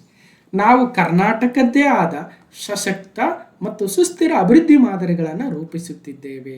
ಅವುಗಳನ್ನು 11G ಮಾದರಿ ಆರ್ಥಿಕತೆಗಳೆಂದು ಗುರುತಿಸಲಾಗ್ತಾ ಇದೆ. ಫಸ್ಟ್ ಒನ್ನು ಗ್ಯಾರಂಟಿ ಎಕಾನಮಿ ಅಂದರೆ ಕಲ್ಯಾಣ ಮತ್ತು ಲಿಂಗ ಸಮಾನತೆ ಆದಿಯತ್ತ ಕರ್ನಾಟಕ ಹೋಗ್ತಾ ಇದೆ, ಅದನ್ನು ನಾವು ಗ್ಯಾರಂಟಿ ಎಕಾನಮಿ ಅಂತ ಕರಿತೀವಿ. 11G ಎಕಾನಮಿಕ್ ಮಾಡೆಲ್ ಎಲ್ಲೆಲ್ಲಿ ಸಾಧ್ಯ ಅಲ್ಲಲ್ಲಿ ನಾವು ಇಂಗ್ಲೀಷನ್ನು ಕೂಡ ತಂದು ಕೊಡ್ತಾ ಇದ್ದೀವಿ. ಈಗ ನೋಡಿ 11G ಆರ್ಥಿಕ ಮಾದರಿ ಅಂದರೆ 11G ಎಕಾನಮಿಕ್ ಮಾಡೆಲ್. ಇಲ್ಲಿ ಗ್ಯಾರಂಟಿ ಎಕಾನಮಿ ಅಂತ ಕೊಟ್ಟಿದ್ದಾರೆ ಕರ್ನಾಟಕದಲ್ಲಿ, ಅದನ್ನೇ ಇಂಗ್ಲೀಷಲ್ಲಿ guarantee economy. Karnataka on the path to the welfare and gender equality. 2ನೇ G good public education, good health for all, grass roots economy, good governance, gig economy, geographical equality, global trade economy, global trotting economy, green economy ಮತ್ತು growing urban economy ಅಂತಕ್ಕಂಥ 11 ವಿವಿಧ ಜಿಗಳನ್ನು ಹೊಂದಿರುವ 11G ಮಾದರಿ ಆರ್ಥಿಕತೆಯನ್ನು ಸರ್ಕಾರ ಅಥವಾ ಸಿದ್ದರಾಮಯ್ಯನವರು ಘೋಷಣೆ ಮಾಡಿದ್ದಾರೆ. ಈ 11 ಮಾದರಿ ಆರ್ಥಿಕತೆಗಳನ್ನು ಮುಂದಿನ ಸುಸ್ಥಿರ ಅಭಿವೃದ್ಧಿ ಮಾದರಿಗಳನ್ನಾಗಿ ರೂಪಿಸ್ತಾ ಇದ್ದೀವಿ. ಇದು 11G ಮಾದರಿ. ಸೊ ಪ್ರತಿಯೊಂದರ ಬಗ್ಗೆ ಕೂಡ ಇನ್ನಷ್ಟು ಡೀಟೇಲ್ಸ್ ಇದೆ, ಇದರ PDF ಕೊಟ್ಟಾಗ ಕಂಪ್ಲೀಟಾಗಿ ಓದ್ಕೊಳ್ಳಿ. ಈ ಆರ್ಥಿಕ ಪ್ರಮೇಯಗಳನ್ನು ಆಧಾರವಾಗಿಟ್ಟುಕೊಂಡು ನಾವು ನಾಡಿನ ಅಭಿವೃದ್ಧಿ ರಥವನ್ನು ಮುನ್ನಡೆಸ್ತಾ ಇದ್ದೀವಿ. ಅಂದರೆ ಈ 11Gಯಲ್ಲಿ ಗಮನಿಸ್ತಾ ಹೋಗಿ ಎಲ್ಲರ ಅಭಿವೃದ್ಧಿಯೂ ಇದೆ. ಕಲ್ಯಾಣ ಮತ್ತು ಲಿಂಗ ಸಮಾನತೆಯತ್ತ ಕರ್ನಾಟಕ ಹೋಗ್ತಾ ಇದೆ. ಗುಡ್ ಪಬ್ಲಿಕ್ ಎಜುಕೇಷನ್ ಕೊಡಬೇಕು, ಎಲ್ರಿಗೂ ಸಮಗ್ರ ಆರೋಗ್ಯ ಕೊಡಬೇಕು, ಮತ್ತು ಬರೀ IT ಕ್ಷೇತ್ರ ಮುಂದುವರೆದ್ರೆ ಅಷ್ಟೇ ಅಲ್ಲ, ಕೃಷಿ ಗ್ರಾಮೀಣಾಭಿವೃದ್ಧಿ ಕಲ್ಯಾಣ ಕಾರ್ಯಕ್ರಮಗಳನ್ನು ತರಬೇಕು, ಜನಸೇವೆ ಆಡಳಿತ ಇರಬೇಕು. ಅದೇ ರೀತಿಯಾಗಿ ಗಿಗ್ ಎಕಾನಮಿ ಅಂತ ಏನು ಕರಿತೀವಿ, ನಮ್ಮ platform workers, Swiggy Zomato workers, Amazon Flipkart workers, ಅವರೆಲ್ಲರೂ ಕಲ್ಯಾಣ ಆಗಬೇಕು. ಜಿಯೋಗ್ರಫಿಕಲ್ ಈಕ್ವಾಲಿಟಿ ಇರಬೇಕು. ಕೇವಲ ದಕ್ಷಿಣ ಕರ್ನಾಟಕ ಮುಂದುವರಿಯೋದು, ನಮ್ಮ ಹೈದರಾಬಾದ್ ಕರ್ನಾಟಕ ಹಿಂದುಳಿಯೋದು, ಉತ್ತರ ಕರ್ನಾಟಕ ಹಿಂದುಳಿಯೋದು ಅಲ್ಲ, ಪ್ರಾದೇಶಿಕ ಅಸಮಾನತೆ ನಿವಾರಣೆ ಆಗಬೇಕು, ವ್ಯಾಪಾರ ಕೈಗಾರಿಕೆ ಅಭಿವೃದ್ಧಿ ಆಗಬೇಕು, ಪ್ರವಾಸೋದ್ಯಮ, ಹೀಗೆ ಎಲ್ಲರನ್ನ ಒಳಗೊಳ್ತಕ್ಕಂಥ ಒಂದು ಅಭಿವೃದ್ಧಿ ಆಗಬೇಕು. ಅದಕ್ಕೋಸ್ಕರ ಈ ಒಂದು ಆಧಾರವಾಗಿಟ್ಕೊಂಡು ನಾವು ನಾಡಿನ ಅಭಿವೃದ್ಧಿ ರಥವನ್ನು ಮುಂದುವರಿಸ್ತಾ ಇದ್ದೀವಿ. ಈ ಪ್ರಮೇಯಗಳು ಹೇಗೆ ಕರ್ನಾಟಕದ್ದೇ ಆದ ಅಭಿವೃದ್ಧಿ ಮಾದರಿಯನ್ನು ವ್ಯಾಖ್ಯಾನಿಸುತ್ತವೆ ಎಂಬುದನ್ನು ಆಯವ್ಯದ ಇಲಾಖಾವಾರು ಖಂಡಿಕೆಗಳಲ್ಲಿ ನೀವು ಗಮನಿಸಬಹುದು ಅಂತ ಹೇಳ್ತಾ, ಕರ್ನಾಟಕದಲ್ಲಿ 45ಕ್ಕೂ ಹೆಚ್ಚಿನ ಉತ್ಪನ್ನಗಳಿಗೆ GI ಮಾನ್ಯತೆಗಳು ದೊರೆತಿದ್ದಾವೆ. ಈ ಮಾನ್ಯತೆಗಳು ನಮ್ಮ ಜನರ ಪಾರಂಪರಿಕ ಕ್ರಿಯಾಶೀಲತೆಗೆ ಸಾಕ್ಷಿಯಾಗಿದ್ದು ಹೊಸ ಉದ್ಯೋಗಗಳ ಸೃಜನೆಯಲ್ಲಿ ಪ್ರಮುಖ ಪಾತ್ರವನ್ನು ವಹಿಸ್ತವೆ. ನಾವು ಕರ್ನಾಟಕದ ಭೌಗೋಳಿಕ ಸೂಚಕಗಳ ಬಗ್ಗೆ ಪ್ರತಿ ಸಲ ಮಾತಾಡ್ತಾ ಇರ್ತೀವಿ. 45 ಉತ್ಪನ್ನಗಳು ಮತ್ತು 4 ಲೋಗೋಗಳಿಗೆ ಕರ್ನಾಟಕದಲ್ಲಿ ಪ್ರಸ್ತುತ GI ಟ್ಯಾಗ್ ಸಿಕ್ಕಿದೆ. ಒಟ್ಟು 49. ಆ 49 ಯಾವುವು ಅಂತ ಅವಾಗ ಮಾತಾಡ್ತಾನೆ ಇರ್ತೀವಿ. ಕ್ಲಾಸ್ ನಂಬರ್ 203ಯಲ್ಲಿ ಒಂದು ಡೆಡಿಕೇಟೆಡ್ ವಿಡಿಯೋ ಕೂಡ ಮಾಡಿದ್ವಿ. ಸೊ ಆ 49ಗಳ ಇಡೀ ಪಟ್ಟಿ ಅಂದರೆ ಯಾವ ಪ್ರಾಡಕ್ಟ್ ನೇಮು ಮೈಸೂರು ಸಿಲ್ಕು, ಅದರ ಉತ್ಪನ್ನದ ಹೆಸರು ಕನ್ನಡದಲ್ಲಿ ಮೈಸೂರು ಸಿಲ್ಕ್, ಮತ್ತು ಅದೊಂದು ಹ್ಯಾಂಡಿಕ್ರಾಫ್ಟಾ, ಮ್ಯಾನುಫ್ಯಾಕ್ಚರ್ಡ್ ಪ್ರಾಡಕ್ಟಾ, ಅಗ್ರಿಕಲ್ಚರ್ ಪ್ರಾಡಕ್ಟಾ, ಏನದು ಅಂತ, ಮತ್ತು ಅದು ಯಾವ ಜಿಲ್ಲೆಗೆ ಸಂಬಂಧಿಸಿದೆ, ಯಾವ ವರ್ಷ ಅದಕ್ಕೆ GI ಟ್ಯಾಗ್ ಸಿಕ್ತು ಅಂತ ಇಡೀ ಪಟ್ಟಿಯನ್ನು ನೋಡ್ಬೋದು ನೀವು. ಅವ್ರು ಹೇಳಿದ್ದಿಷ್ಟೇ, 45ಕ್ಕೂ ಹೆಚ್ಚಿನ ಉತ್ಪನ್ನಗಳಿಗೆ GI ಟ್ಯಾಗ್ ಸಿಕ್ಕಿದೆ ರೀ ಅಂತ ಸಿದ್ದರಾಮಯ್ಯನವರು ಹೇಳಿದರು. ನಾವು ಅದಕ್ಕೆ ಆ 45 ಯಾವ್ರಿ ಅಂತ ಪಟ್ಟಿ ತಂದು ಕೊಟ್ಟಿರೋದು. ಇದನ್ನೇ ಸಿದ್ದರಾಮಯ್ಯನವರ 3.5 ಗಂಟೆ ಬಜೆಟ್ನ ನಾವು ಹೇಗೆ ನಮ್ಮ ಸ್ಪರ್ಧಾತ್ಮಕ ಪರೀಕ್ಷೆಗೆ ಬಳಸ್ಕೊಳ್ತಾ ಇದ್ದೀವಿ ಅಂತ. ಅವರೆಲ್ಲೂ ಕೂಡ ಕ್ವಶನ್ ಹಿಂಗೆ ಬರ್ಬೋದ್ರಿ ಅಂತ ಹೇಳಲ್ಲ, ಅವ್ರ ಉದ್ದೇಶನೂ ಅದಾಗಿರಲ್ಲ ಅಲ್ವಾ. ಈವನ್ ನಮ್ಮ ನ್ಯೂಸ್ ಪೇಪರಲ್ಲಿ ಬಂದಿರತಕ್ಕಂಥದ್ದು ಕೂಡ ಅವರು ಸಾಮಾನ್ಯ ಜನರಿಗೆ ಏನು ಬರಿಬೇಕು ಅದನ್ನು ಬರೀತಾರೆ, ಸ್ಪರ್ಧಾತ್ಮಕ ಪರೀಕ್ಷೆಗಂತಲೇ ಬರೆಯಲ್ಲ. ಅದನ್ನು ನಾವು ಅದೇ ಉದ್ದೇಶ ಇಟ್ಕೊಂಡು ಹೆಂಗೆ ಬರ್ಬೋದು ಪ್ರಶ್ನೆ, ನಾವು ಏನನ್ನು ಓದಬೇಕು, ಹಿಂದೆ ಹೆಂಗೆ ಬಂದಿತ್ತು, ಮುಂದೆ ಹೆಂಗೆ ಬರ್ಬೋದು, ಮುಂದೆ ಇನ್ನೇನು ಓದ್ಬೇಕು, KE ಹೆಂಗೆ ಕೇಳ್ಬೋದು, KPS ಹೆಂಗೆ ಕೇಳ್ಬೋದು, ಅಥವಾ KSPನೇ ಹೊಸ ಮಂಡಳಿ ಸ್ಥಾಪನೆ ಮಾಡಿದರೆ ಅದರಲ್ಲಿ ಹೆಂಗೆ ಕೇಳ್ಬೋದು. ಮೈಸೂರು ಅಗರಬತ್ತಿ, ಮೈಸೂರು ಬಿದ್ರಿವೇರ್, ಚನ್ನಪಟ್ಟಣದ ಆಟಿಕೆಗಳು, ಗೊಂಬೆಗಳು, ಮೈಸೂರು ರೋಸ್ವುಡ್ ಕೆತ್ತನೆಗಳು, ಮೈಸೂರು ಶ್ರೀಗಂಧದ ಎಣ್ಣೆ, ಮೈಸೂರು ಸ್ಯಾಂಡಲ್ ಸೋಪ್, ಮತ್ತೆ ಓದ್ತಾ ಹೋದರೆ ಭಾಳ ಆಗುತ್ತೆ. ಸೊ 49ರ ಪಟ್ಟಿಯನ್ನು ಕೊಟ್ಟಿದ್ದೀನಿ. ಒಂದ್ಸಲ ಇದರ PDF ಕೊಟ್ಟಾಗ ಅಥವಾ ಪಾಸ್ ಮಾಡಿ ಇವಾಗೆ ಬೇಕಾದ್ರೆ ನೋಡ್ಕೊಳ್ರಿ, ಇಲ್ಲ ಕ್ಲಾಸ್ ನಂಬರ್ 203 ಹೋದರೆ ಕಂಪ್ಲೀಟ್ ಹೇಳಿರ್ತೀನಿ. ಇತ್ತೀಚೆಗೆ ಗದಗದ ಗಜೇಂದ್ರಗಢದ ಪಟ್ಟೇದ ಅಂಚು ಸೀರೆಗಳಿಗೆ 2025ರಲ್ಲಿ ಇಂಡಿ ಕಾಗ್ಜಿ ಲಿಂಬೆಗೆ 2022-23ರಲ್ಲಿ ವಿಜಯಪುರ ಜಿಲ್ಲೆ ಇಂಡಿ, ಉತ್ತರ ಕನ್ನಡ ಜಿಲ್ಲೆಯ ಅಂಕೋಲದ ಕರಿ ಇಶಾಡ ಮಾವು, ಗುಲ್ಬರ್ಗದ ತೊಗರಿಬೇಳೆ, ಉತ್ತರ ಕನ್ನಡದ ಸಿರ್ಸಿ ಸುಪಾರಿ, ಚಿಕ್ಕಮಗಳೂರು ಮತ್ತು ಕೊಡಗಿನ Coorg arabica coffee, Chikkamagaluru arabica coffee, Baba Budangiri arabica coffee. So ಒಂದು ಪಟ್ಟಿ ಇದೆ, ನೋಡ್ಕೊಳ್ತಾ ಹೋಗಿ. ಜೊತೆಗೆ ನಮ್ಮೆಲ್ರಿಗೂ ಬೇಕಾಗಿರ್ತಕ್ಕಂಥ ಹುದ್ದೆಗಳ ಭರ್ತಿ ನೋಟಿಫಿಕೇಶನ್ ಆಗ್ತಾ ಇಲ್ಲ ಅಂತೇನು ಅನ್ಕೊಳ್ತಾ ಇದ್ದೀವಿ, ಅದನ್ನು ಬಜೆಟಲ್ಲಿ ಸಾಕಷ್ಟು ಹುದ್ದೆಗಳ ಅನೌನ್ಸ್ಮೆಂಟನ್ನು ಕೂಡ ಮಾಡಿದರು. ರಾಜ್ಯದಲ್ಲಿ ಖಾಲಿ ಇರುವ ಸರ್ಕಾರಿ ಹುದ್ದೆಗಳು 56,040 ಹುದ್ದೆಗಳ ಪೈಕಿ 56,432 ಹುದ್ದೆಗಳನ್ನು ಭರ್ತಿ ಮಾಡುವ ಪ್ರಕ್ರಿಯೆಗೆ ಚಾಲನೆ ಕೊಡುವ ಭರವಸೆಯನ್ನು ಕೊಟ್ಟರು. ಶಾಲಾ ಕಾಲೇಜುಗಳಲ್ಲಿ 15,000 ಬೋಧಕ ಹುದ್ದೆಗಳು, ಸರ್ಕಾರಿ ಪ್ರಥಮ ದರ್ಜೆ ಕಾಲೇಜುಗಳು, ಇಂಜಿನಿಯರಿಂಗ್ ಕಾಲೇಜುಗಳು, ಪಾಲಿಟೆಕ್ನಿಕ್ ಮತ್ತು UVC ಸೇರಿದಂತೆ 2,000 ಬೋಧಕ ಹುದ್ದೆ, ಅವಲ್ಲದೆ ಇನ್ನು ಬೇರೆ ಸರ್ಕಾರಿ ವಿಶ್ವವಿದ್ಯಾನಿಲಯಗಳಲ್ಲಿ ಸುಮಾರು 1,000 ಹುದ್ದೆಗಳು, ಆರೋಗ್ಯ ಇಲಾಖೆಯಲ್ಲಿ 2,500, ಸಮಾಜ ಕಲ್ಯಾಣ ಇಲಾಖೆ, ಪರಿಶಿಷ್ಟ ಪಂಗಡ, ಹಿಂದುಳಿದ ವರ್ಗಗಳ ಕಲ್ಯಾಣ ಇಲಾಖೆ, ಅಲ್ಪಸಂಖ್ಯಾತರ ಕಲ್ಯಾಣ ಇಲಾಖೆಯಲ್ಲಿ 2,500 ಹುದ್ದೆ, ಗೃಹ ಇಲಾಖೆ ಅಂದರೆ ಪೊಲೀಸ್ ಡಿಪಾರ್ಟ್ಮೆಂಟಲ್ಲಿ 8,000 ಹುದ್ದೆ ಮತ್ತು ಬೇರೆ ಬೇರೆ ಹುದ್ದೆಗಳನ್ನು ಫಿಲ್ ಮಾಡ್ತೀವಿ ಮೊದಲನೇ ಹಂತದಲ್ಲಿ ಅಂತ ಹೇಳಿದರು. ಸೊ ನೋಡ್ಬೋದು ಯಾವ ಇಲಾಖೆ ಎಷ್ಟು ಹುದ್ದೆಗಳ ಒಂದು ಘೋಷಣೆ ಮಾಡಿರ್ತಕ್ಕಂಥದ್ದು. ರಾಜ್ಯದ ಪ್ರಮುಖ ಇಲಾಖೆಗಳಲ್ಲಿ ಖಾಲಿ ಇರುವ ಹುದ್ದೆಗಳನ್ನು ಭರ್ತಿ ಮಾಡುವುದರ ಮೂಲಕ ಆಡಳಿತ ವ್ಯವಸ್ಥೆಯನ್ನು ಬಲಪಡಿಸ್ತಾ ಇದ್ದೀವಿ. ನಮ್ಮ ಚುನಾವಣಾ ಪ್ರಣಾಳಿಕೆ ಅಂತ ಉದ್ಯೋಗ ಸೃಷ್ಟಿಗೆ ನಾವು ಆದ್ಯತೆ ನೀಡ್ತಾ ಇದ್ದೀವಿ. ಈ ವರ್ಷ 56,432 ಹುದ್ದೆಗಳನ್ನು ಭರ್ತಿ ಮಾಡುವ ಪ್ರಕ್ರಿಯೆಗೆ ಚಾಲನೆ ಕೊಡ್ತಾ ಇದ್ದೀವಿ. ನೇಮಕಾತಿಗಳಲ್ಲಿ ನ್ಯಾಯಾಲಯದ ಪ್ರಕರಣಗಳಿಂದ ವಿಳಂಬ ಆಗಿತ್ತು, ಇನ್ನು ಮುಂದೆ ನಾವು ಅವುಗಳನ್ನ ಫಿಲ್ ಮಾಡ್ತೀವಿ ಮತ್ತು 5 ವರ್ಷಗಳ ಸಡಿಲಿಕೆ ನೀಡಿದ್ದೇವೆ ಅಂತ ಬಜೆಟಲ್ಲಿ ಹೇಳಿದ್ದಾರೆ. ಸ್ವಲ್ಪ ಡಿಲೇ ಆಗ್ತಾ ಇರೋದು ಸರ್ಕಾರಕ್ಕೂ ಗಮನಕ್ಕೂ ಕೂಡ ಬಂದಿದೆ, ಹಾಗಾಗಿ ಅವರಿಗೆ ಪ್ರೆಷರ್ ಹೋಗಿದೆ. ಸೊ ಫಿಲ್ ಮಾಡೇ ಮಾಡ್ತಾರೆ. ಈಗ ನಮ್ಮ ಕೆಲಸ ಏನು ಅಂದರೆ, ಒಂದು ನಿಮಿಷದಲ್ಲಿ ಕಿವಿ ಮಾತು ಹೇಳ್ತೀನಿ. ಫಸ್ಟು ಸಿಲೆಬಸ್ಸನ್ನು ಕಂಪ್ಲೀಟ್ ಮಾಡಬೇಕು. ಈಗ ನೀವು ಗ್ರೂಪ್ ಸಿ ಹುದ್ದೆಗೆ ಓದ್ತಾ ಇದ್ದರೆ ಅದರಲ್ಲಿ 2 ಪೇಪರ್ ಇರುತ್ತೆ, ಗೊತ್ತಿದೆ, GK ಪೇಪರ್ ಮತ್ತು ಕಮ್ಯುನಿಕೇಷನ್ ಪೇಪರ್. ಕಮ್ಯುನಿಕೇಷನ್ ಪೇಪರಲ್ಲಿ ಅದರಲ್ಲೂ ಕಂಪ್ಯೂಟರ್ ಸೆಕ್ಷನಲ್ಲಂತೂ ಎರ್ರಾಬಿರಿ ಪ್ರಶ್ನೆಗಳು ಬರ್ತಾ ಇದ್ದಾವೆ, ಗೊತ್ತಿದೆ. ಹಿಂದೆ ಬರೀ MS word, MS Excel, MS office, ಒಂದಷ್ಟು ಆ ಕಡೆ ಇಮೇಲು ಅದು ಇದು ಅಂತ ಬರ್ತಾ ಇದ್ವಿ. ಇವತ್ತು ಹಂಗಿಲ್ಲ, ನುಡಿ ಮೇಲೆ 1-2-3 ಅವು ಇವು ಅಂತೇಳಿ 30 ಪ್ರಶ್ನೆ ಮಾಡೋರು. ಬಟ್ ಇವತ್ತು KAದವರು ಡೇಟಾಬೇಸ್ ಕಾನ್ಸೆಪ್ಟ್ ಮೇಲೆ ಕೇಳ್ತಾ ಇದ್ದಾರೆ, ಕಂಪ್ಯೂಟರ್ ನೆಟ್ವರ್ಕ್ಸ್ ಮೇಲೆ, ಡೇಟಾ ಕಮ್ಯುನಿಕೇಷನ್ ಮೇಲೆ, ಆಪರೇಟಿಂಗ್ ಸಿಸ್ಟಮ್ ಮೇಲೆ, ಪ್ರೋಗ್ರಾಮಿಂಗ್ ಕಾನ್ಸೆಪ್ಟ್ ಮೇಲೆ ಅಲ್ವಾ. ಅದ್ರ ಜೊತೆಗೆ ಸುದ್ದಿಯಲ್ಲಿರ್ತಕ್ಕಂಥ ಸಾಕಷ್ಟು ಟೂಲ್ಗಳ ಬಗ್ಗೆ, Google tools, Microsoft tools, software management tools ಅಲ್ವಾ, 1-2 ಸಾಕಷ್ಟು ಡೀಪ್ ಆಗಿರ್ತಕ್ಕಂಥ ಪ್ರಶ್ನೆಗಳು ಬರ್ತಾ ಇದೆ. ಅವು ಸಿಲೆಬಸ್ ಕವರ್ ಮಾಡಿದ್ದೀವ ಇಲ್ವಾ. ಇನ್ನು GK ಪೇಪರಲ್ಲಿ ಗ್ರೂಪ್ ಸಿಗೆ ಒಂದು ಎಕ್ಸ್ಟ್ರಾ ಸಿಲೆಬಸ್ ಇದೆ ಅಲ್ವಾ. ಸಹಕಾರಿ ಸಂಘಗಳು, ಗ್ರಾಮೀಣ ಅಭಿವೃದ್ಧಿ, ಪಂಚಾಯತ್ ರಾಜು, ವಿಜ್ಞಾನ ಮತ್ತು ತಂತ್ರಜ್ಞಾನದ ಪಾತ್ರ ಕರ್ನಾಟಕ ಆಡಳಿತದಲ್ಲಿ ಅಲ್ವಾ. ಸೊ ಭೂ ಸುಧಾರಣೆಗಳು, ಬೇರೆ ಬೇರೆ ಇದ್ದಾವೆ, ಅವೆಲ್ಲವನ್ನು ಕಂಪ್ಲೀಟ್ ಮಾಡಬೇಕು. ಜೊತೆಗೆ ನಮ್ಮ ಭೂಗೋಳ, ಇತಿಹಾಸ, ಏನು economics, science, mental ability, current affairs ಇವೆಲ್ಲವನ್ನು ಓದಿ ಓದಿ ಓದಿ ಓದಿ ನಾವು ರೆಡಿ ಇದ್ದಾಗ ಒಂದು 6 ತಿಂಗಳು 8 ತಿಂಗಳು 1 ವರ್ಷ ಲೇಟ್ ಆಗ್ಬೋದು. ಆದರೆ ಒಂದು ಬಾರಿ ಒಂದು ತಿಳ್ಕೊಳ್ರಿ, ನಮ್ಮ ಕುಟುಂಬಗಳಲ್ಲಿ ನಾವು ಮೊದಲನೇ ಹಂತದ ಶಿಕ್ಷಣ ಪಡೆದವರಾಗಿದ್ದರೆ ಸರ್ಕಾರಿ ಹುದ್ದೆ ಅಂತಕ್ಕಂಥದ್ದು ಬಹಳಷ್ಟು ಬದಲಾವಣೆ ಮಾಡುತ್ತೆ. ಆಲ್ರೆಡಿ ನಮ್ಮ ಮನೆಗಳಲ್ಲಿ ಸರ್ಕಾರಿ ಹುದ್ದೆಯಲ್ಲಿರ್ತಕ್ಕಂಥವರು ಸ್ಥಿತಿವಂತ ಕುಟುಂಬಗಳಿದ್ದವರಿಗೆ ಇದೇನು ಬೇರೆ ಆಲ್ಟರ್ನೇಟಿವ್ಸ್ ಭಾಳ ಇರ್ತವೆ, ಅರ್ಥ ಮಾಡ್ಕೊಳ್ರಿ ಅಲ್ವಾ. ಹಾಗಾಗಿ ಕೆಲವೊಬ್ಬರಿಗೆ ರುಚಿಸದೇ ಇರ್ಬೋದು ಹೇಳ್ತಕ್ಕಂಥವು. ನಾವು ನಮ್ಮ ಫ್ಯಾಮಿಲಿಗಳಲ್ಲಿ ಮೊದಲನೇ ಹಂತದ ಶಿಕ್ಷಣವನ್ನು ಪಡೆದಿರ್ತಕ್ಕಂಥವ್ರು. ಅಂದರೆ ಅಪ್ಪ ಅಮ್ಮ ಸರಿಯಾಗಿ ಓದಿರಲಿಲ್ಲ, ಅವರು ಶಾಲೆಗೆ ಹೋಗಿರಲಿಲ್ಲ, ಅಥವಾ ಓದಿದ್ರು ಕೂಡ 8-10 ಕ್ಲಾಸ್ ಓದಿರ್ಬೋದು. ಅಂಥವರು ನಮಗೆ ಈ ಹುದ್ದೆಗಳು ಬಹಳಷ್ಟು ಪ್ರಮುಖವಾಗ್ತವೆ, ಅದು ಗೊತ್ತಿರ್ತಕ್ಕಂಥದ್ದೇ. ಹಾಗಾಗಿನೇ ನಾವು ಓದ್ತಾ ಇರ್ತೀವಿ. ಸರ್ಕಾರಿ ಹುದ್ದೆಗಳನ್ನು ಭರ್ತಿ ಮಾಡುವುದರ ಜೊತೆಯಲ್ಲಿ ರಾಜ್ಯದ ರಸ್ತೆ, ಸೇತುವೆ, ಕಟ್ಟಡಗಳ ನಿರ್ಮಾಣಕ್ಕೂ ನಮ್ಮ ಸರ್ಕಾರ ಆದ್ಯತೆ ನೀಡುತ್ತಿದೆ.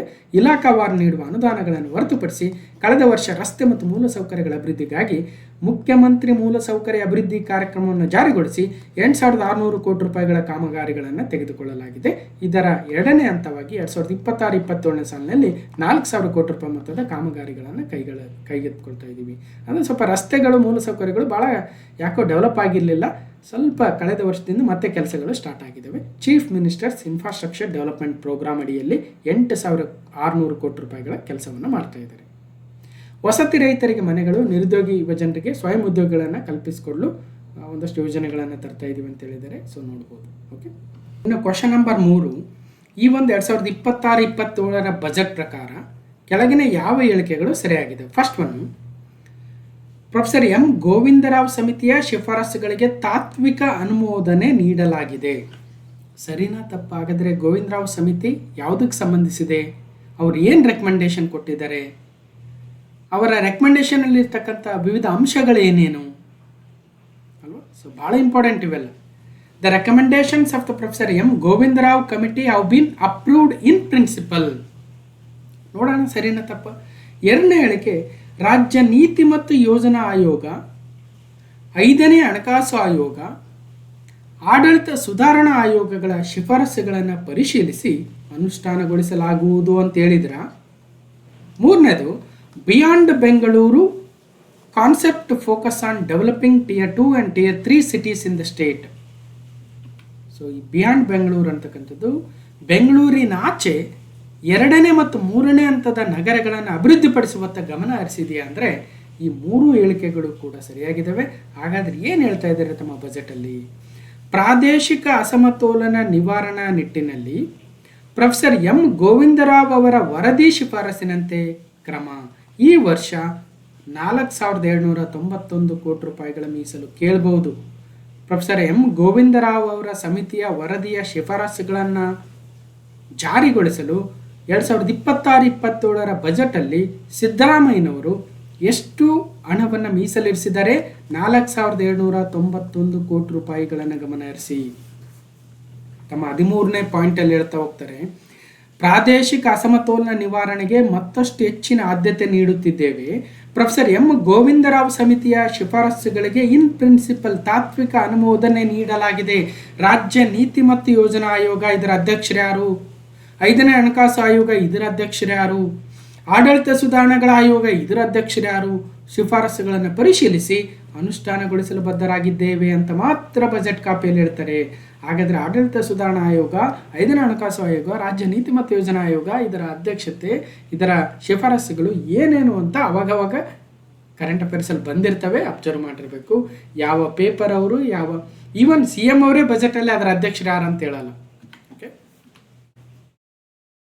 ಪ್ರೊಫೆಸರ್ ಎಂ ಗೋವಿಂದರಾವ್ ಕಮಿಟಿ ಅದಕ್ಕೆ ಇನ್ ಪ್ರಿನ್ಸಿಪಲ್ ಅಪ್ರೂವನ್ನು ಕೊಟ್ಟಿದ್ದೀವಿ ಅಂತ ಹೇಳಿದರೆ. With state policy and planning commission, with 5th finance commission and the administrative reforms commission, ಇವುಗಳೆಲ್ಲ ವರದಿಗಳನ್ನು ಅಧ್ಯಯನ ಮಾಡಿ ಜಾರಿಗೊಳಿಸ್ತಕ್ಕಂಥ ಪ್ರಯತ್ನವನ್ನು ಮಾಡ್ತೀವಿ ಅಂತ ಹೇಳಿದರೆ. ಹಾಗಾದರೆ ಒಂದೊಂದನ್ನೇ ನೋಡ್ತಾ ಹೋಗೋಣ. ಈಗ ಇದೇ February 2026 part 8 part 8. Okay. Professor M Govinda Rao ಅಧ್ಯಕ್ಷತೆಯಲ್ಲಿ ರಚಿಸಲಾಗಿದ್ದ ಸಮಿತಿಯ ಶಿಫಾರಸುಗಳನ್ನು ಜಾರಿಗೊಳಿಸಲು ಸಚಿವ ಸಂಪುಟ ಒಪ್ಪಿಗೆ ಕೊಟ್ಟಿದೆ ಅಂತ ಮಾತಾಡಿದ್ದೀವಿ. ಓಕೆ. ಸೊ ಪ್ರೊಫೆಸರ್ ಗೋವಿಂದರಾವ್ ಸಮಿತಿ ಶಿಫಾರಸಿಗೆ ಅಸ್ತು ಪ್ರಾದೇಶಿಕ ಅಸಮತೋಲನ ನಿವಾರಣಾ ಪರಿಹಾರ ಕಂಡುಕೊಳ್ಳಲು ಆರ್ಥಿಕ ತಜ್ಞ ಪ್ರೊಫೆಸರ್ ಎಂ ಗೋವಿಂದರಾವ್ ಅಧ್ಯಕ್ಷತೆಯಲ್ಲಿ ರಚಿಸಲಾಗಿದ್ದ ಸಮಿತಿಯ ಶಿಫಾರಸುಗಳನ್ನು ಜಾರಿಗೊಳಿಸಲು ಸಚಿವ ಸಂಪುಟ ಒಪ್ಪಿಗೆ ಕೊಟ್ಟಿದೆ. ಅವ್ರು ಏನು ಹೇಳಿದ್ರು? ಸಮಿತಿ ಪ್ರಾದೇಶಿಕ ಅಸಮತೋಲನ ಅಂದರೆ ಉತ್ತರ ಕರ್ನಾಟಕ, ದಕ್ಷಿಣ ಕರ್ನಾಟಕ, ಹಿಂದುಳಿದ ತಾಲೂಕು, ಮುಂದುವರಿದ ತಾಲೂಕು, ಹೀಗೆ ಇವೆಲ್ಲವನ್ನು ಗಮನ ಹರಿಸಿ ಮುಂದಿನ 5 ವರ್ಷಗಳಲ್ಲಿ ಹೆಚ್ಚುವರಿಯಾಗಿ 43,914 ಕೋಟಿ ರೂಪಾಯಿಗಳನ್ನು ವಿನಿಯೋಗಿಸಬೇಕಂತ ಪ್ರೊಫೆಸರ್ ಎಂ ಗೋವಿಂದರಾವ್ ಅಧ್ಯಕ್ಷತೆಯ ಸಮಿತಿ ಹೇಳಿತ್ತು. ಓಕೆ. ಅದರಲ್ಲಿ ಈಗ 4,791 ಕೋಟಿ ರೂಪಾಯಿಗಳನ್ನು ಪ್ರಸ್ತುತ ಆರ್ಥಿಕ ವರ್ಷದಲ್ಲಿ ನಾವು ಅವರ ಶಿಫಾರಸುಗಳನ್ನು ಜಾರಿಗೆ ತರಲು ಮೀಸಲಿರಿಸಿದ್ದೀವಿ ಅಂತ ಹೇಳಿದ್ರೆ, ಇದನ್ನು ನಾವು ಕ್ಲಾಸ್ ನಂಬರ್ 1060, ಈಗ ಕ್ಲಾಸ್ ನಂಬರ್ 1079 ಬಜೆಟನ್ನು ಪಾರ್ಟ್ 1 ಮಾತಾಡ್ತಾ ಇದ್ದೀವಿ. ಹಾಗೆಯೇ ಸ್ವಲ್ಪ ಹಿಂದಕ್ಕೆ ಹೋಗಿ class number 1060 professor M Govinda Rao ಸಮಿತಿ ವರದಿಯ ಮುಖ್ಯಾಂಶಗಳು: ಪ್ರಾದೇಶಿಕ ಅಸಮತೋಲನ ನಿವಾರಣಾ ಸಮಿತಿ, high power committee on redressal of regional imbalance ಜೊತೆಗೆ ಇಂದಿನ ಒಂದು ವರದಿ ಇತ್ತಲ್ವ, ಪ್ರೊಫೆಸರ್ ಡಿ ಎಂ ನಂಜುಂಡಪ್ಪರವರ ವರದಿಯ ಮುಖ್ಯಾಂಶಗಳನ್ನು ಕೂಡ with previous year question papers with MCQs discussion ಮಾಡಿದ್ವಿ. ಒಂದು ಎಕ್ಸಾಂಪಲ್ ಕೊಡೋದಾದರೆ, ಫಸ್ಟ್ ಪ್ರಶ್ನೆ ಹೆಂಗಿತ್ತು? ಕರ್ನಾಟಕ ಪ್ರಾದೇಶಿಕ ಅಸಮತೋಲನ ಕುರಿತಾದ ಎಂ ಗೋವಿಂದರಾವ್ ಸಮಿತಿ ವರದಿ 2026 ಉಲ್ಲೇಖಿಸಿ ಕೆಳಗಿನ ಹೇಳಿಕೆಗಳಲ್ಲಿ ಯಾವುದು ಸರಿಯಾಗಿದ್ದಾವೆ? ಕರ್ನಾಟಕದ 4 ಆಡಳಿತ ವಿಭಾಗಗಳಲ್ಲಿ ಒಟ್ಟು 225 ತಾಲೂಕುಗಳನ್ನು ಸಮಿತಿಯು ಮೌಲ್ಯಮಾಪನ ಮಾಡಿತ್ತು, ಸರಿನಾ? ತಾಲೂಕುಗಳನ್ನು ಅತ್ಯಂತ ಹಿಂದುಳಿದ ಮೋಸ್ಟ್ ಬ್ಯಾಕ್ವರ್ಡ್, ಹೆಚ್ಚು ಹಿಂದುಳಿದ ಮೋರ್ ಬ್ಯಾಕ್ವರ್ಡ್, ಅತ್ಯಂತ ಅಭಿವೃದ್ಧಿ ಹೊಂದಿದ most developed or least developed ಅಂತ 4 ವಿಭಾಗಗಳಾಗಿ ವರ್ಗೀಕರಿಸಿತ್ತಾ? ನೋಡೋಣ. ಸಮಿತಿ ವರದಿ ಹೆಚ್ಚಿನ ತಾಲೂಕುಗಳನ್ನು ಅಭಿವೃದ್ಧಿಗೊಂಡಿವೆ ಎಂದು ತೋರಿಸುತ್ತಾ? ಸೊ ಏನು ಸರಿ, ಯಾವುದೂ ಸರಿ ಇಲ್ಲ ಅಂತ ಪ್ರಶ್ನೆ ಉತ್ತರ ಆದರೆ, ಮತ್ತೆ ಗೋವಿಂದರಾವ್ ಸಮಿತಿ ಬಗ್ಗೆ ಏನು ಸರಿ ಇದೆ, ಏನು ಹೇಳಿಕೆ ಇದೆ, ಏನು ಶಿಫಾರಸುಗಳಿದ್ದಾವೆ, ಎಷ್ಟು ಅಮೌಂಟ್ ಹೇಳಿದ್ದಾರೆ, ಈ ತಾಲೂಕುಗಳಲ್ಲಿ ಯಾವುದು most backward, more backward, least developed ಏನಿದೆ ನೋಡ್ಬೇಕಲ್ವ? ಕ್ಲಾಸ್ ನಂಬರ್ 1060 ಹೋಗಿ ನೋಡಿ, ಕಂಪ್ಲೀಟಾಗಿ ಗೊತ್ತಾಗುತ್ತೆ. ಈ ವರದಿಯ ಶಿಫಾರಸುಗಳನ್ನು ಜಾರಿಗೊಳಿಸಲು 4,791 ಕೋಟಿ ರೂಪಾಯಿಗಳನ್ನು ಮೀಸಲಿರಿಸಿದ್ದೀವಿ ಅಂತ ಬಜೆಟಲ್ಲಿ ಹೇಳಿರ್ತಕ್ಕಂಥದ್ದು. ಹಾಗಾದರೆ ಗೋವಿಂದರಾವ್ ಸಮಿತಿ ಬಗ್ಗೆ ಆ ವಿಡಿಯೋದಲ್ಲಿ ಏನೇನು ಮಾತಾಡಿದ್ದೀವಿ? ಒಂದು MCQ ಇಷ್ಟು ಡಿಸ್ಕಷನ್ ಮಾಡಿದ್ದೀವಿ. ಕರ್ನಾಟಕದ ಇಡೀ ಭೌಗೋಳಿಕ ಸ್ಥಳ, ಅದರ ಗಡಿ ರಾಜ್ಯಗಳು ಯಾವ್ಯಾವಿದ್ದಾವೆ, ಕರ್ನಾಟಕ ರಾಜ್ಯದಲ್ಲಿ ನಡೆದು ಬಂದಿರತಕ್ಕಂಥ ಇತಿಹಾಸ ಏನು, ದಕ್ಷಿಣದಿಂದ ಉತ್ತರಕ್ಕೆ, ಉತ್ತರದಿಂದ ದಕ್ಷಿಣಕ್ಕೆ ಅಥವಾ ಏನು ಪಶ್ಚಿಮದಿಂದ ಪೂರ್ವಕ್ಕೆ ಎಷ್ಟಿದೆ, ಏನು ಅಕ್ಷಾಂಶಗಳು, ಏನು ರೇಖಾಂಶಗಳು, ಎಷ್ಟು ಜಿಲ್ಲೆಗಳಿದ್ದಾವೆ, ಸೊ ಕಂಪ್ಲೀಟ್ ಡಿಸ್ಕಷನ್ ಮಾಡಿದ್ದೀನಿ, ಹೋಗಿ ನೋಡಿ. ನಂಜುಂಡಪ್ಪ ವರದಿಗೂ ಗೋವಿಂದರಾವ್ ಸಮಿತಿ ವರದಿಗೂ ಏನು ವ್ಯತ್ಯಾಸ ಇದೆ? 59 ಏನಿದೆ? 59 ಅತಿ ಹೆಚ್ಚು ಹಿಂದುಳಿದ ತಾಲೂಕುಗಳು 59, ಹೆಚ್ಚು ಹಿಂದುಳಿದ ತಾಲೂಕುಗಳು 59, ಹಿಂದುಳಿದ ತಾಲೂಕುಗಳು 59, ಅಭಿವೃದ್ಧಿ ಹೊಂದಿದ ತಾಲೂಕುಗಳು 59.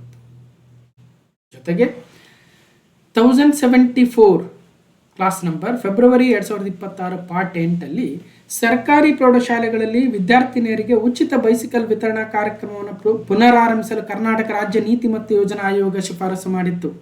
The Karnataka state policy and planning commission BR Patil ಅವರ ಅಧ್ಯಕ್ಷತೆಯಲ್ಲಿ ಆಯೋಗದ ಅಧ್ಯಕ್ಷ BR ಪಾಟೀಲ್ ಅವರು ಮುಖ್ಯಮಂತ್ರಿಗಳು ಸಿದ್ದರಾಮಯ್ಯನವರಿಗೆ ವರದಿ ಸಲ್ಲಿಸಿದ್ರು. ಅವರು ಏನು ಹೇಳಿದರು? ಅವರ ವರದಿಯ ಅಂಶಗಳನ್ನು ಕೂಡ ಜಾರಿಗೊಳಿಸ್ತೀವಿ ಅಂತ ಹೇಳಿದ್ದಾರೆ. ಹಾಗಾದರೆ ವರದಿ ಏನೇನು ಕೊಟ್ಟಿದ್ದಾರೆ BR ಪಾಟೀಲ್ ಅವರು, ಅದನ್ನು ನೀವು ಕ್ಲಾಸ್ ನಂಬರ್ 1074 ಜಸ್ಟ್ 5 ಕ್ಲಾಸ್ ಹಿಂದ್ಗಡೆ ಫೆಬ್ರವರಿ 2026 ಪಾರ್ಟ್ 8 ಹೋಗಿ ಮಾತಾಡ್ಬೋದು, ನೋಡ್ಬೋದು. ಮತ್ತೆ ಹೇಳಕ್ ಹೋಗಲ್ಲ ನಾನು. BR ಪಾಟೀಲ್ ಅವರು ಆಳಂದದ MLA. ಓಕೆ, ಒಂದು ಕಡೆ. ಮತ್ತೊಂದು ಕ್ಲಾಸ್ ನಂಬರ್ 1078 ಜಸ್ಟ್ ಹಿಂದಿನ ಕ್ಲಾಸ್ ಮಾರ್ಚ್ 2026 ಪಾರ್ಟ್ 1 ಏನು ಹೇಳಿದ್ವಿ?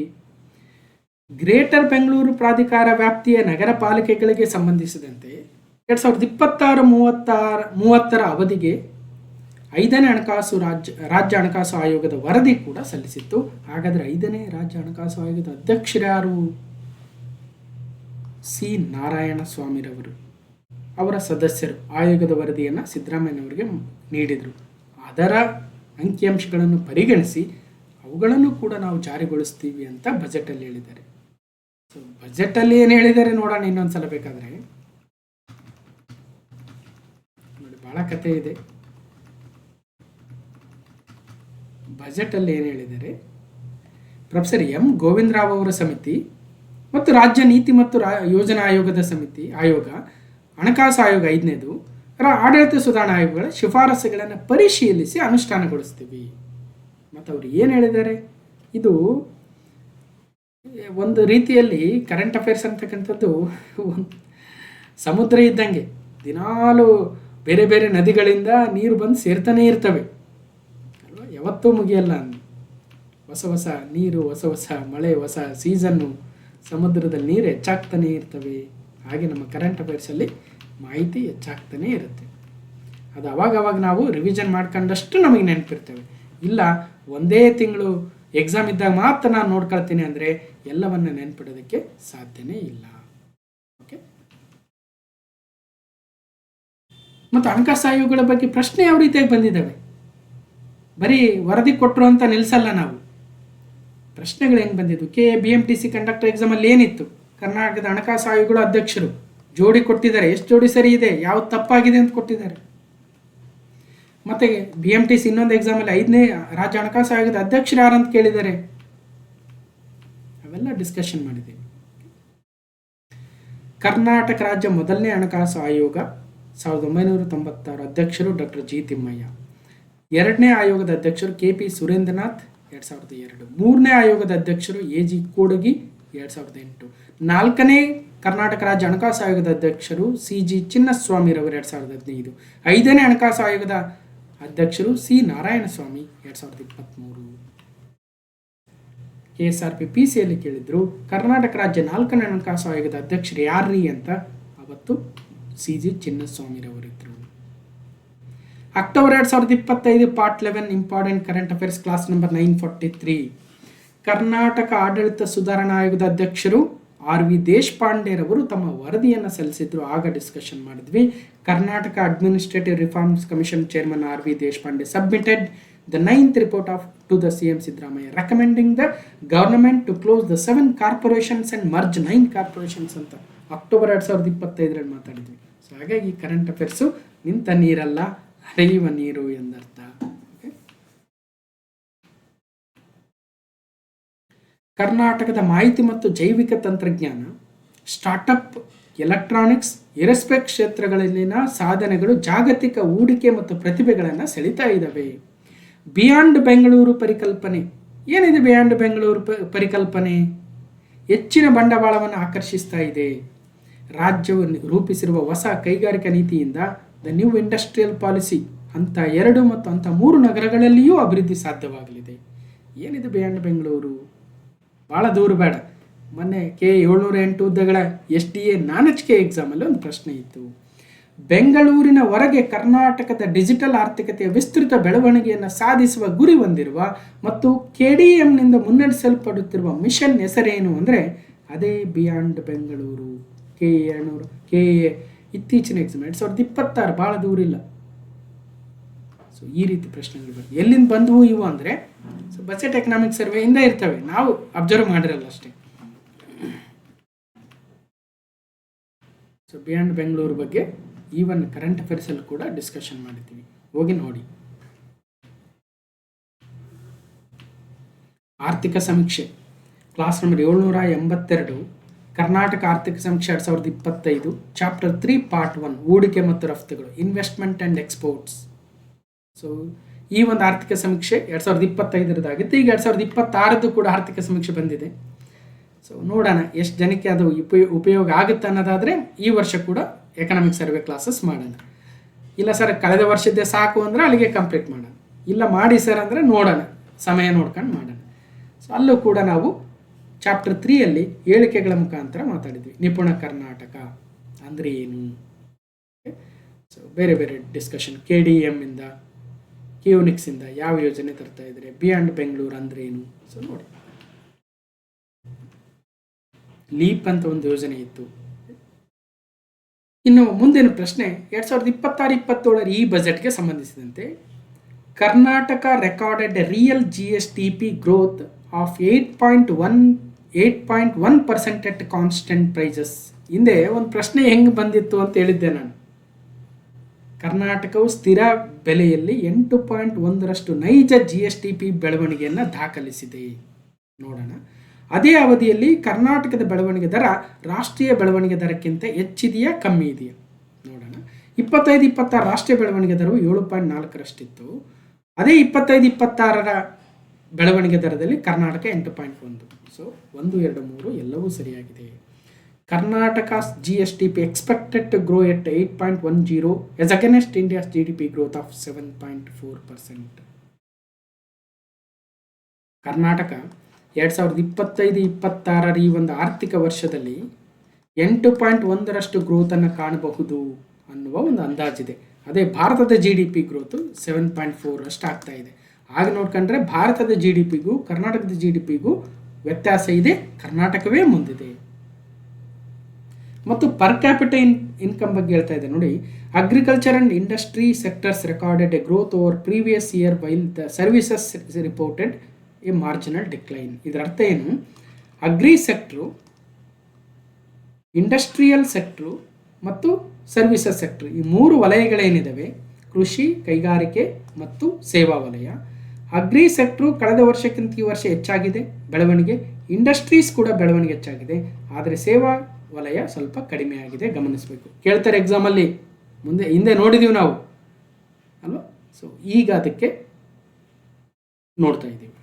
ಕರ್ನಾಟಕ's gross state domestic product is expected to grow 8.1% as against India's gross domestic percent 7.4%. ಒಂದು ಕಡೆ. ಇನ್ನು per capital income, Karnataka's per capita income at 4.33 lakh. ಇಂಡಿಯಾದ ಎಷ್ಟಿದೆ? 2.1 lakh ಪರ್ ಕ್ಯಾಪಿಟಲ್ ಇನ್ಕಮ್. ಅಂದರೆ ತಲಾ ಆದಾಯ, ಪ್ರತಿಯೊಬ್ಬರ ಇನ್ಕಮ್ ಕರ್ನಾಟಕದಲ್ಲಿ 4.33 ಲಕ್ಷ ಇದೆ.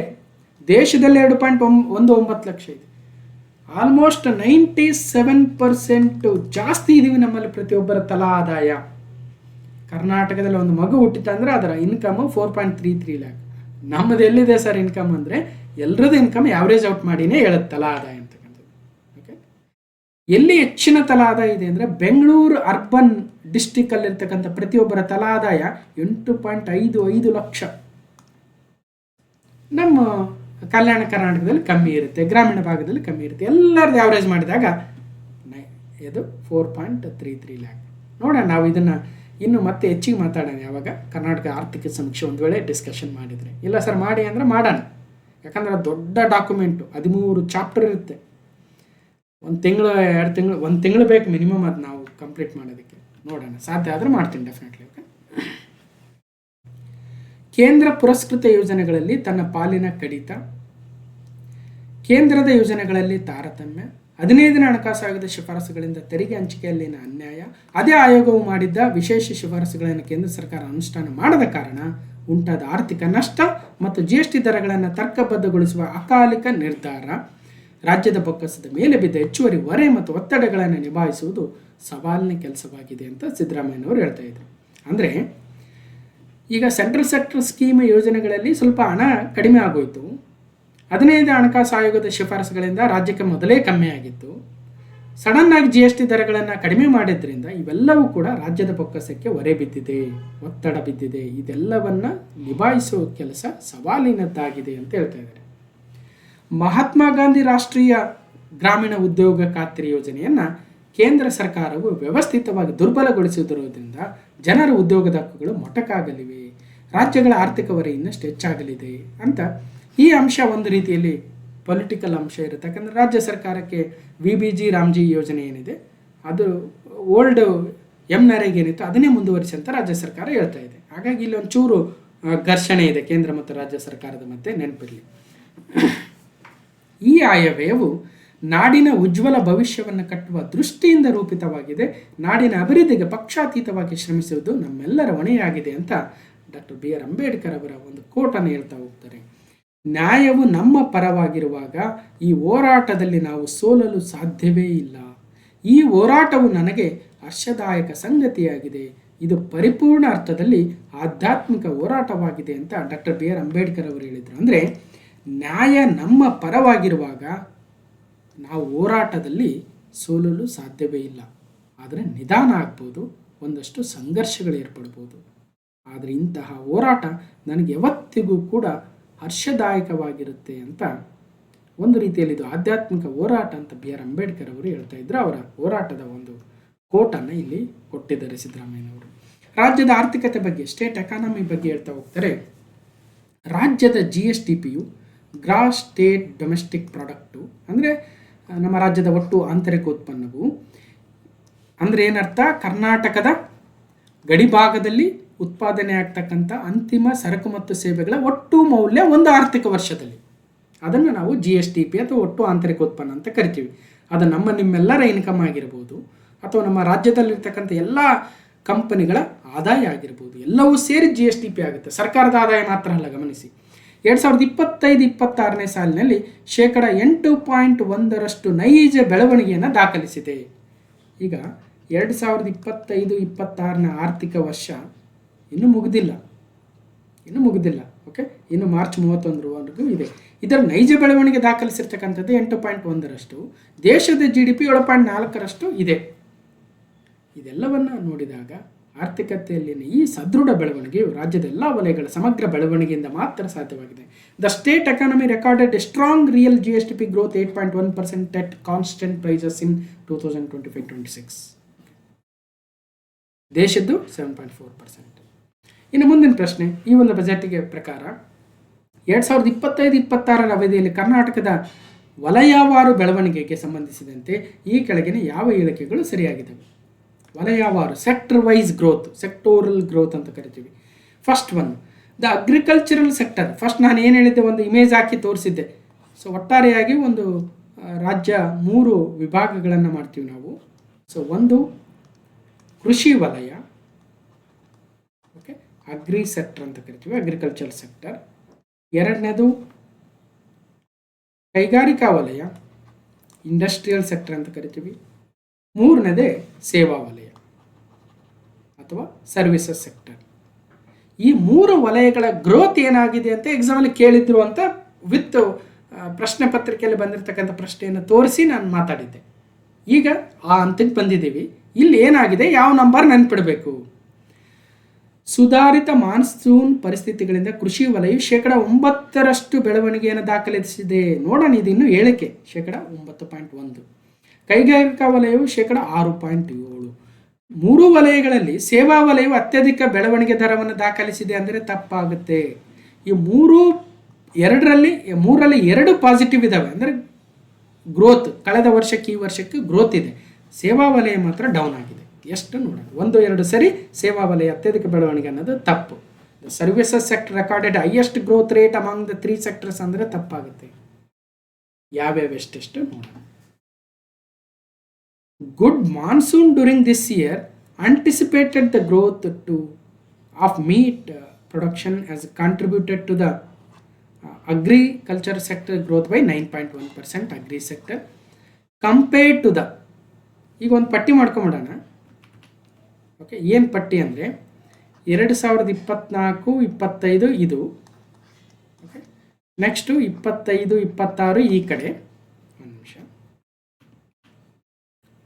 ಓಕೆ, ಸೊ ಇದರಲ್ಲಿ 3 ರೋ ಹಾಕೊಂಬಿಡೋಣ. ಒಂದು ನಿಮಿಷ.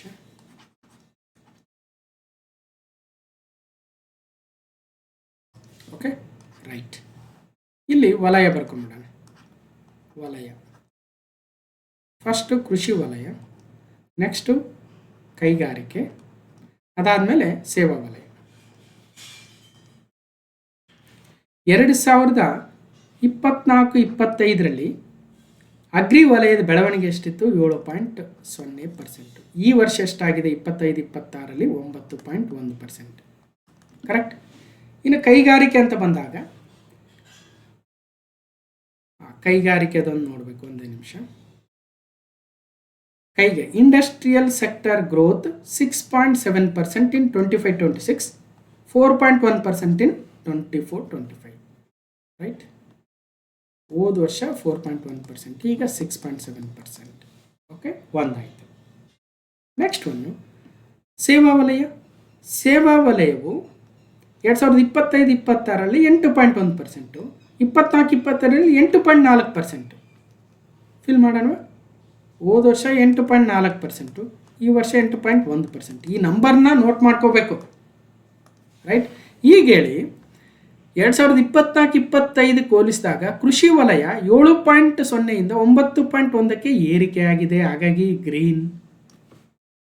ಕೈಗಾರಿಕಾ ವಲಯ 4.1 6.7ಕ್ಕೆ ಏರಿಕೆಯಾಗಿದೆ, ಹಾಗಾಗಿ ಗ್ರೀನ್. ಆದರೆ ಸರ್ವಿಸಸ್ ಸೆಕ್ಟ್ರು, ಸೇವಾ ವಲಯ 8.4 8.1ಕ್ಕೆ ಕುಸಿತ ಕಂಡಿದೆ, ಹಾಗಾಗಿ ರೆಡ್ ಮಾರ್ಕ್. ನಾ ಹಿಂದೆ ಒಂದು ಪ್ರಶ್ನೆ ತೋರಿಸಿದ್ದೆ, ನೆನ್ಪಿಡಬೇಕು. 2025-26ನೇ ಸಾಲಿನಲ್ಲಿ ರಾಜ್ಯದ ಆರ್ಥಿಕತೆಯ ವಿವಿಧ ವಲಯಗಳಲ್ಲಿ ಸಮತೋಲಿತ ಬೆಳವಣಿಗೆ ಕಂಡುಬಂದಿದೆ. ಉತ್ತಮ ಮುಂಗಾರಿನಿಂದಾಗಿ ಕೃಷಿ ಕ್ಷೇತ್ರದಲ್ಲಿ 9.1%, ಕೈಗಾರಿಕಾ ವಲಯದಲ್ಲಿ 6.7%, ಸೇವಾ ವಲಯದಲ್ಲಿ 8.1% ಬೆಳವಣಿಗೆಯನ್ನು ದಾಖಲಿಸಿದೆ. ಇಂಗ್ಲೀಷಲ್ಲಿ ಕೂಡ ಕೊಟ್ಟಿದ್ದೀವಿ. ನಾನು ಆಲ್ರೆಡಿ ಹೇಳ್ತಾ ಇದ್ದೆ, ಎಲ್ಲೆಲ್ಲಿ ನೆಸೆಸರಿ ಇದೆ ಅಲ್ಲಿ ಇಂಗ್ಲೀಷನ್ನು ಕೂಡ ಕೊಡ್ತೀವಿ ಅಂತ, right? Class number 837 RTO motor vehicle inspector KPSC ನಡೆಸಿರ್ತಕ್ಕಂಥದ್ದು 26/6/2025 GK paper current affairs ಪ್ರಶ್ನೆಯಲ್ಲಿ ಏನಿತ್ತು, ಹೋಗಿ ಕ್ಲಾಸ್ ನಂಬರ್ 837 ನೋಡ್ಬೋದು. ಏನು ಪ್ರಶ್ನೆ ಕೇಳಿದ್ರು? Which sector contributes the highest to the Karnataka states GSTP? Karnataka ರಾಜ್ಯದ ಒಟ್ಟು ಆಂತರಿಕ ಉತ್ಪನ್ನದಲ್ಲಿ ಯಾವ ಕ್ಷೇತ್ರ ಹೆಚ್ಚಿನ ಒಂದು ಕೊಡುಗೆಯನ್ನು ಕೊಡುತ್ತದೆ? Again agriculture sector, industry sector, services sector. ಯಾವುದು ಹೆಚ್ಚಿನ ಕೊಡುಗೆ ಕೊಡುತ್ತಂದರೆ ಸರ್ವಿಸಸ್ ಸೆಕ್ಟ್ರೇ ಹೆಚ್ಚಿನ ಕೊಡುಗೆ ಕೊಡೋದು ಕರ್ನಾಟಕದ ಒಟ್ಟು GSTPಯಲ್ಲಿ. ಒಂದು 20 ಲಕ್ಷ ಕೋಟಿ ಇದೆ ಅಂದ್ಕೊಂಡ್ರೆ ಆ 20 ಲಕ್ಷ ಕೋಟಿಯಲ್ಲಿ ಎಷ್ಟು ಪರ್ಸೆಂಟೇಜ್ ಕೊಡುತ್ತೆ? So chapter 1 part 1 Karnataka economic survey 2025, Karnataka ಆರ್ಥಿಕ ಸಮೀಕ್ಷೆ 2025, ಮೊದಲನೇ ಅಧ್ಯಾಯ ರಾಜ್ಯ ಆದಾಯ ಬೆಲೆಗಳು ಹಣದುಬ್ಬರ, state income prices and inflation, class number 778 ಹೋಗಿ ನೋಡಿದರೆ ಅಲ್ಲೊಂದು ಪ್ರಶ್ನೆ ಕ್ರಿಯೇಟ್ ಮಾಡಿ ನಿಮಗೆ ಅರ್ಥ ಮಾಡಿಸೋ ಪ್ರಯತ್ನ ಮಾಡಿದ್ವಿ. ಒಟ್ಟು ರಾಜ್ಯದ ಆಂತರಿಕ ಉತ್ಪನ್ನದಲ್ಲಿ ಯಾವ ವಲಯವು ಅತ್ಯಧಿಕ ಶೇಕಡಾವಾರು ಬೆಳವಣಿಗೆ ದರವನ್ನು ಹೊಂದಿದೆ ಅಂದರೆ ಅದು ಸೇವಾ ವಲಯವಾಗಿತ್ತು. ಅವತ್ತು ಬೆಳವಣಿಗೆ ಎಷ್ಟು ಬೇರೆ, ಕೊಡುಗೆ ಎಷ್ಟು ಬೇರೆ. ಕೊಡುಗೆ ಬೆಳವಣಿಗೆ ಕಡಿಮೆ ಇರ್ಬೋದು, ಇವತ್ತು ಸರ್ವಿಸಸ್ ಸೆಕ್ಟ್ರು 8.1ಕ್ಕೆ ಇಳಿಕೆ ಆಗಿರ್ಬೋದು ಬೆಳವಣಿಗೆ ದರ, ಆದರೆ ಕೊಡುಗೆ ಮಾತ್ರ ಯಾವತ್ತು ಸರ್ವಿಸಸ್ ಸೆಕ್ಟರ್ ಇದೆ ಭಾಳ ಇರುತ್ತೆ. ಅರ್ಥ ಮಾಡ್ಕೊಳ್ರಿ, ಬೆಳವಣಿಗೆ ದರವೇ ಬೇರೆ, ಒಟ್ಟು ಕೊಡುಗೆಯೇ ಬೇರೆ. ಅರ್ಥ ಆಗದೆ ಹೋದರೆ ಸ್ವಲ್ಪ ಥಿಂಕ್ ಮಾಡಿ. ಆರ್ಥಿಕ ಸಮೀಕ್ಷೆ ವಿಡಿಯೋಗಳನ್ನು ನೋಡಿ. ಸದ್ಯಕ್ಕೆ ಇನ್ನು ಹೊಸ ಆರ್ಥಿಕ ಸಮೀಕ್ಷೆ ಮಾಡೋವರೆಗೂ ಹಳೇದು ಒಂದ್ಸಲ ನೋಡ್ಕೊಂಬನ್ನಿ.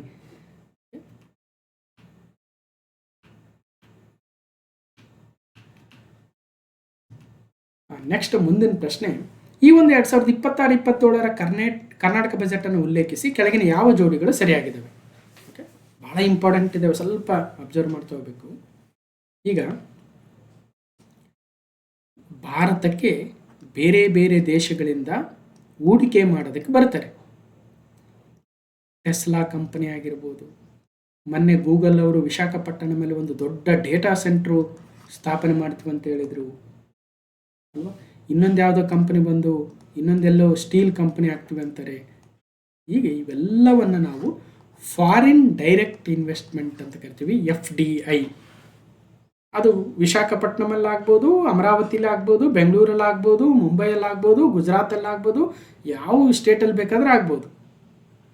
ಇಡೀ ಭಾರತಕ್ಕೆ ಹರಿದು ಬರ್ತಕ್ಕಂಥ ಟೋಟಲ್ FDI ಫಾರಿನ್ ಡೈರೆಕ್ಟ್ ಇನ್ವೆಸ್ಟ್ಮೆಂಟಲ್ಲಿ ಕರ್ನಾಟಕದ ಕೊಡುಗೆ ಎಷ್ಟಿದೆ ಅಲ್ವಾ?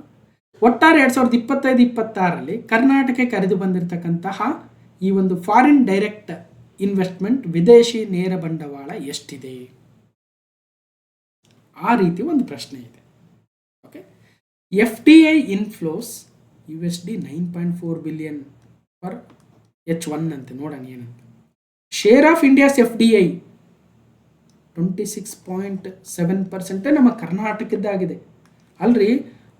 ಹರಿದು ಬರ್ತಕ್ಕಂಥ FDIಯಲ್ಲಿ ಆಲ್ಮೋಸ್ಟ್ 1/4 ಕರ್ನಾಟಕದ್ದಿದೆ. ಕರ್ನಾಟಕಕ್ಕೆ ಹರಿದು ಬರುತ್ತೆ ಹೆಚ್ಚಿನ FDI ಅಂದರೆ ತಿಳ್ಕೊಂಡ್ರೆ. Growth compared to the previous year 2.6 times FDI Karnataka ಬಂದಿದೆ. Largest tax revenue sources GST ಕರ್ನಾಟಕಕ್ಕೆ 43% GST ಇಂದಾನೆ ಬರುತ್ತೆ. GST rank in India second.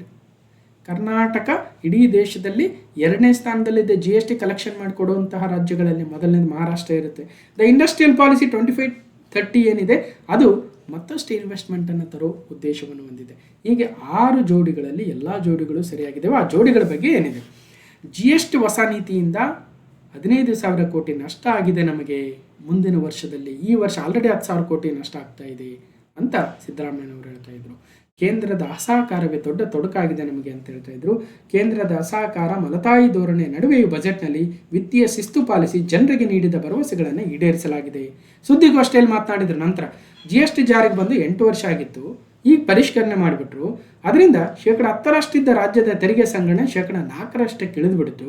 ಇದರಿಂದಾಗಿ 10,000 ಕೋಟಿ ನಮಗೆ ನಷ್ಟವಾಗಿದೆ. ಮುಂದಿನ ವರ್ಷ ಇನ್ನೂ 15,000 ಕೋಟಿ ನಷ್ಟ ಆಗುತ್ತೆ ಅಂತ ಹೇಳ್ತಾ ಇದ್ದಾರೆ.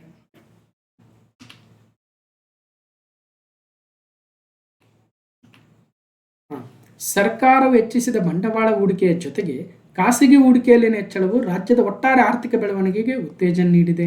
2025-26 ಮೊದಲಾರ್ಧದಲ್ಲಿ ಹಾಫ್ ಇಯರಲ್ಲಿ ರಾಜ್ಯಕ್ಕೆ $9.4 ಬಿಲಿಯನ್ ಅಮೆರಿಕನ್ ಡಾಲರ್ಗಳಷ್ಟು ವಿದೇಶಿ ಹೂಡಿಕೆಯಾಗಿದೆ. $9.4 ಬಿಲಿಯನ್ ಡಾಲರ್ಗಳಷ್ಟು ಹೂಡಿಕೆಯಾಗಿದೆ ಫಸ್ಟ್ ಹಾಫ್ ಇಯರಲ್ಲಿ. ಇದು ದೇಶದ ಒಟ್ಟು ವಿದೇಶಿ ಒಳ ಹರಿವಿನ 26.7%. ಕಳೆದ ವರ್ಷಕ್ಕೆ ಹೋಲಿಸಿದರೆ 2.6% ಅಲ್ಲ, ಪಟ್ಟು.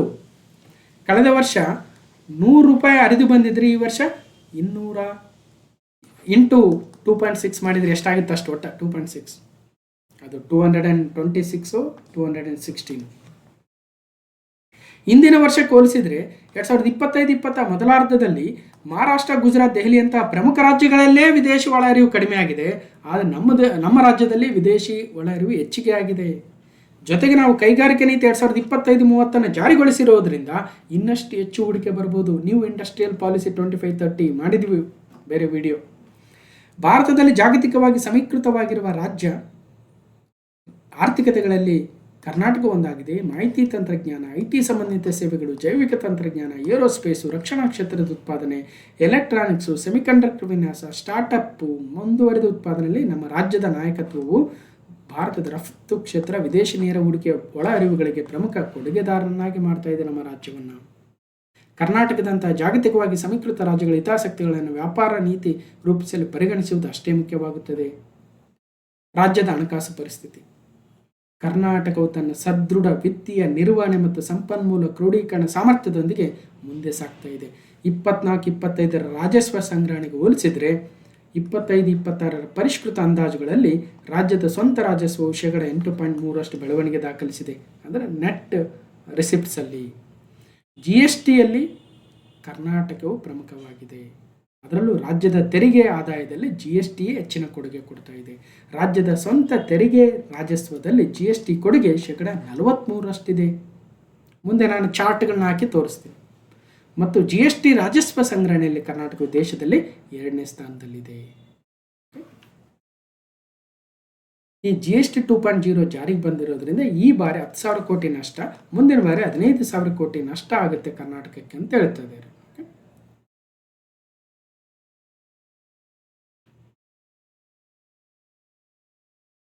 GST ದರ ತರ್ಕಬದ್ಧಗೊಳಿಸುವಿಕೆ. Question number 7. ಈ ಒಂದು ಬಜೆಟ್ಗೆ ಸಂಬಂಧಿಸಿದಂತೆ ಹಣಕಾಸು ಆಯೋಗ ಹಣಕಾಸಿನ ಶಿಸ್ತಿನ ಮಿತಿಗಳಿಗೆ ಸಂಬಂಧಿಸಿದಂತೆ ಈ ಕೆಳಗಿನ ಯಾವ ಜೋಡಿಗಳು ಸರಿಯಾಗಿ ಹೊಂದಾಣಿಕೆಯಾಗಿದ್ದಾವೆ? 14th ಫೈನಾನ್ಸ್ ಕಮಿಷನ್ ಕರ್ನಾಟಕಕ್ಕೆ ಎಷ್ಟು ಶೇರ್ ಕೊಟ್ಟಿತ್ತು? 4.713%. ನೋಡೋಣ. 15th finance commission share 3.647%. 16th finance commission ಈಗೇನು ಅರವಿಂದ್ ಪನಗಾರಿಯಾರವರ ಅಧ್ಯಕ್ಷತೆಯ ಸಮಿತಿಯನ್ನು ಕೊಟ್ಟಿದೆ ಕಮಿಷನ್ನು ಆಯೋಗ, 4.131% ಶೇರ್ ಕೊಟ್ಟಿದೆಯಾ? ಇನ್ನು ಕರ್ನಾಟಕ ಫಿಸ್ಕಲ್ ರೆಸ್ಪಾನ್ಸಿಬಿಲಿಟಿ ಆ್ಯಕ್ಟ್ ಪ್ರಕಾರ ಫಿಸ್ಕಲ್ ಡಿಸಿಪ್ಲಿನ್ ಪ್ಲಾನ್ ಲಿಮಿಟ್ಸ್ ಏನಿದೆ, ಫಿಸ್ಕಲ್ ಡೆಫಿಸಿಟ್ಟು 3% GSTಗೆ ಇರಬೇಕಾ? ಟೋಟಲ್ ಲಯಬಿಲಿಟೀಸು ಅಂದರೆ ರಾಜ್ಯದ ಒಟ್ಟು ಸಾಲ ನಮ್ಮ GSTPಯ 25%. ಸೊ ಎಲ್ಲ ಜೋಡಿಗಳು ಸರಿಯಾಗಿದ್ದಾವೆ. ಹೌದು, 14ನೇ ಹಣಕಾಸು ಕಮಿಷನ್ನು 4.713% ಅಷ್ಟು ಒಟ್ಟು ಟ್ಯಾಕ್ಸ್ ಡೆವಲ್ಯೂಷನಲ್ಲಿ ಕರ್ನಾಟಕ ಶೇರ್ ಕೊಟ್ಟಿತ್ತು.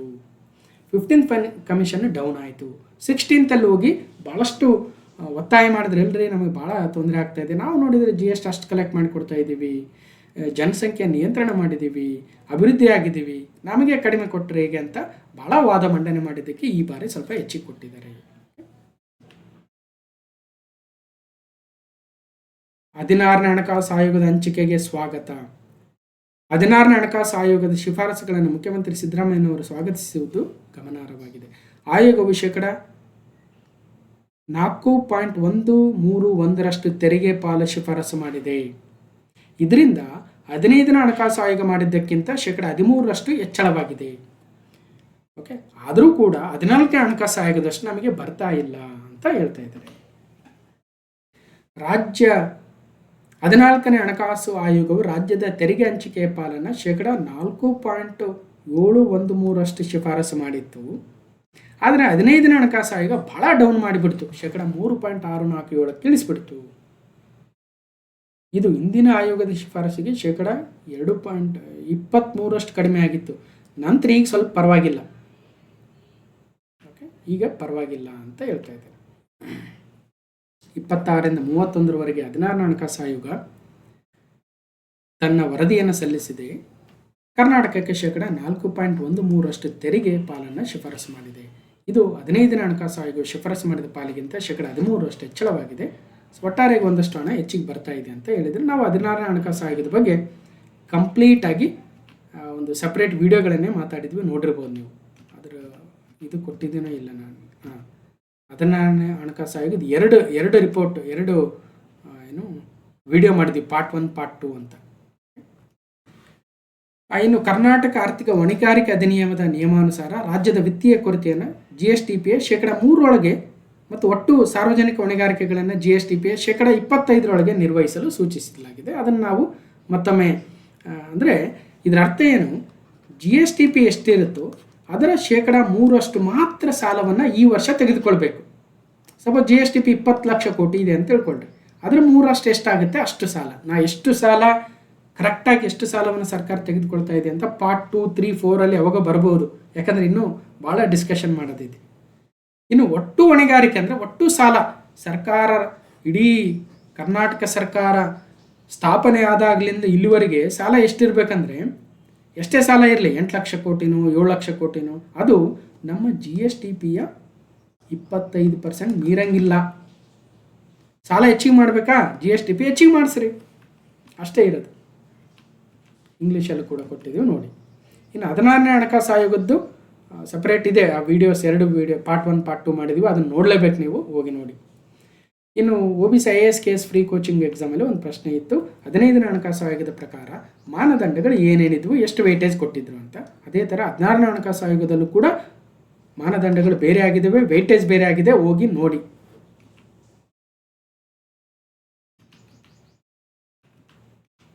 ಇದ್ರ PDF ಕೊಟ್ಟಾಗ ಇನ್ನಷ್ಟು ಮಾಹಿತಿ ನೋಡ್ಕೊಳ್ರಿ. ಹಣಕಾಸು ಆಯೋಗದ ಬಗ್ಗೆ ಪ್ರಶ್ನೆಗಳು ಹೆಂಗೆ ಕೇಳಿದ್ದಾರೆ ಅಂತ ತೋರಿಸಿದ್ವಿ.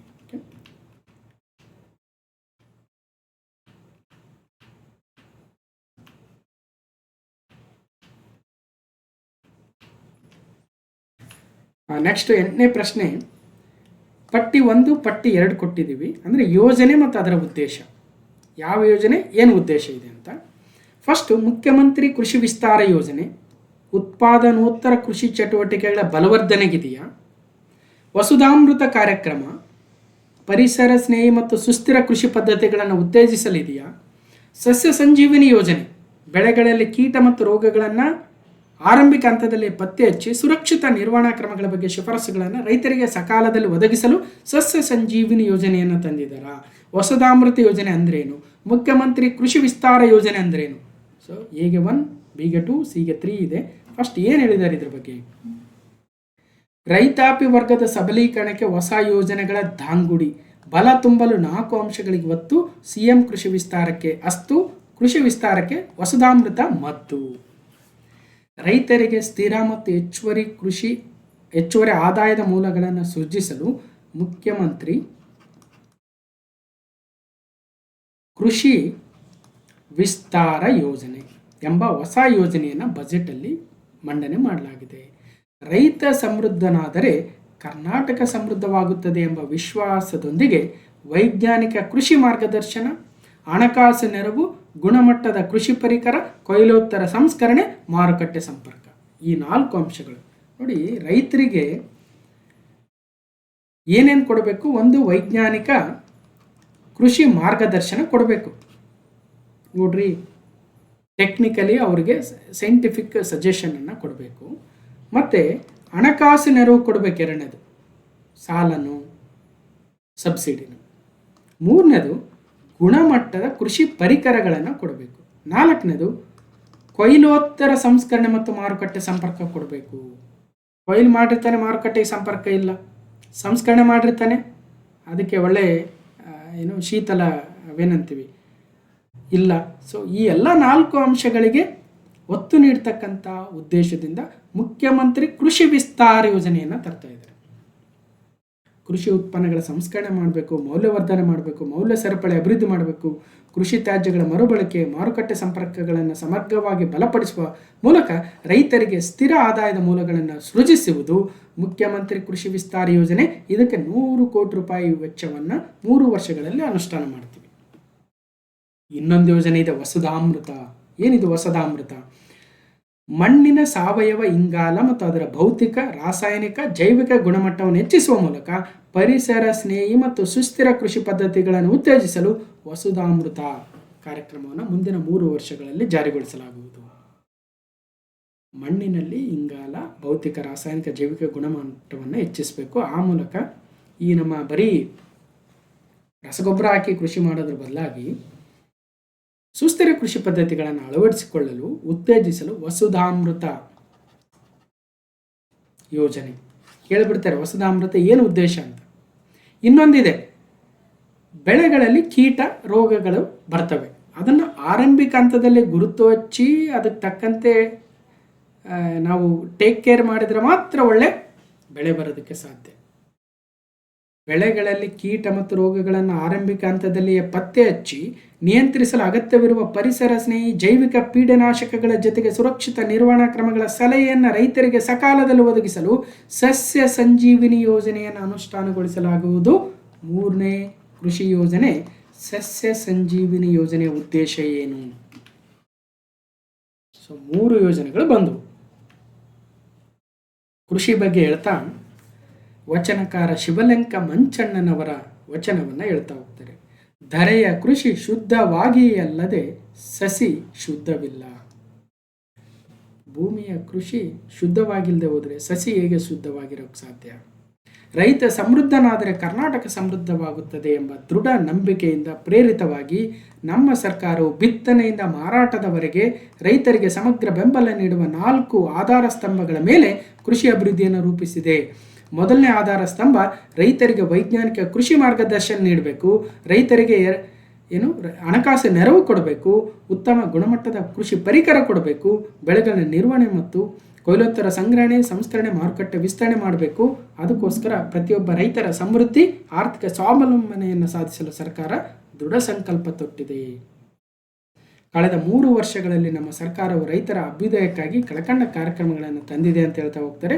ಇಲ್ಲಿ ಬೇರೆ ಬೇರೆ ಕೃಷಿ ಹೊಂಡ, ರೈತರಿಗೆ ಹನಿ ನೀರಾವರಿ ಬಗ್ಗೆ ಇವೆಲ್ಲವೂ ನಂಬರ್ಸ್ ಇದ್ದಾವೆ. ಆ ನಂಬರ್ಸ್ ನಮಗೇನು ಅಷ್ಟು ಇಂಪಾರ್ಟೆಂಟ್ ಅಲ್ಲ. ಇಲ್ಲಿ ಮುಖ್ಯಮಂತ್ರಿ ಕೃಷಿ ವಿಸ್ತಾರ ಯೋಜನೆ 100 ಕೋಟಿ ರೂಪಾಯಿ ಮುಂದಿನ 3 ವರ್ಷಗಳಲ್ಲಿ ಕೇಳಿಬಿಡ್ತಾರೆ. ಮುಖ್ಯಮಂತ್ರಿ ಕೃಷಿ ವಿಸ್ತಾರ ಯೋಜನೆ ಬಗ್ಗೆ ಯಾವ ಹೇಳಿಕೆಗಳು ಸರಿಯಾಗಿದ್ದಾವೆ?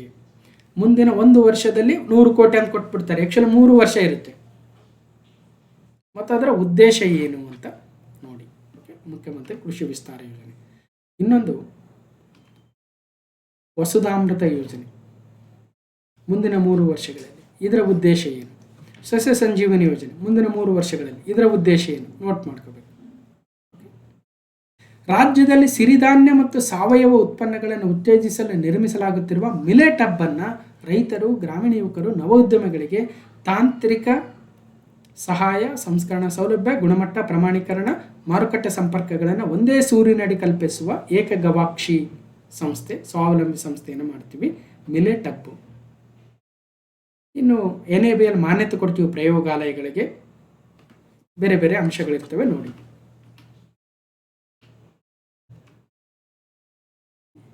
ನೆಕ್ಸ್ಟು 9ನೇ ಪ್ರಶ್ನೆ. ಈಗ 8 ಆಯ್ತು ಅನಿಸುತ್ತೆ ಪ್ರಶ್ನೆಗಳು. 7 ಆಯ್ತು, 8 ಆಯ್ತು. ಈಗ 9ನೇ ಪ್ರಶ್ನೆ. ಏನಿದೆ 9ನೇ ಪ್ರಶ್ನೆ 2026-27 ಬಜೆಟ್ಗೆ ಸಂಬಂಧಿಸಿದಂತೆ ರೈತ ಸಲಹಾ ಸೇವೆಗಳಿಗಾಗಿ ರೈತ ಕರೆ ಕೇಂದ್ರವನ್ನು AI ತಂತ್ರಜ್ಞಾನವನ್ನು ಬಳಸಿಕೊಂಡು ನವೀಕರಿಸ್ತೀವಿ.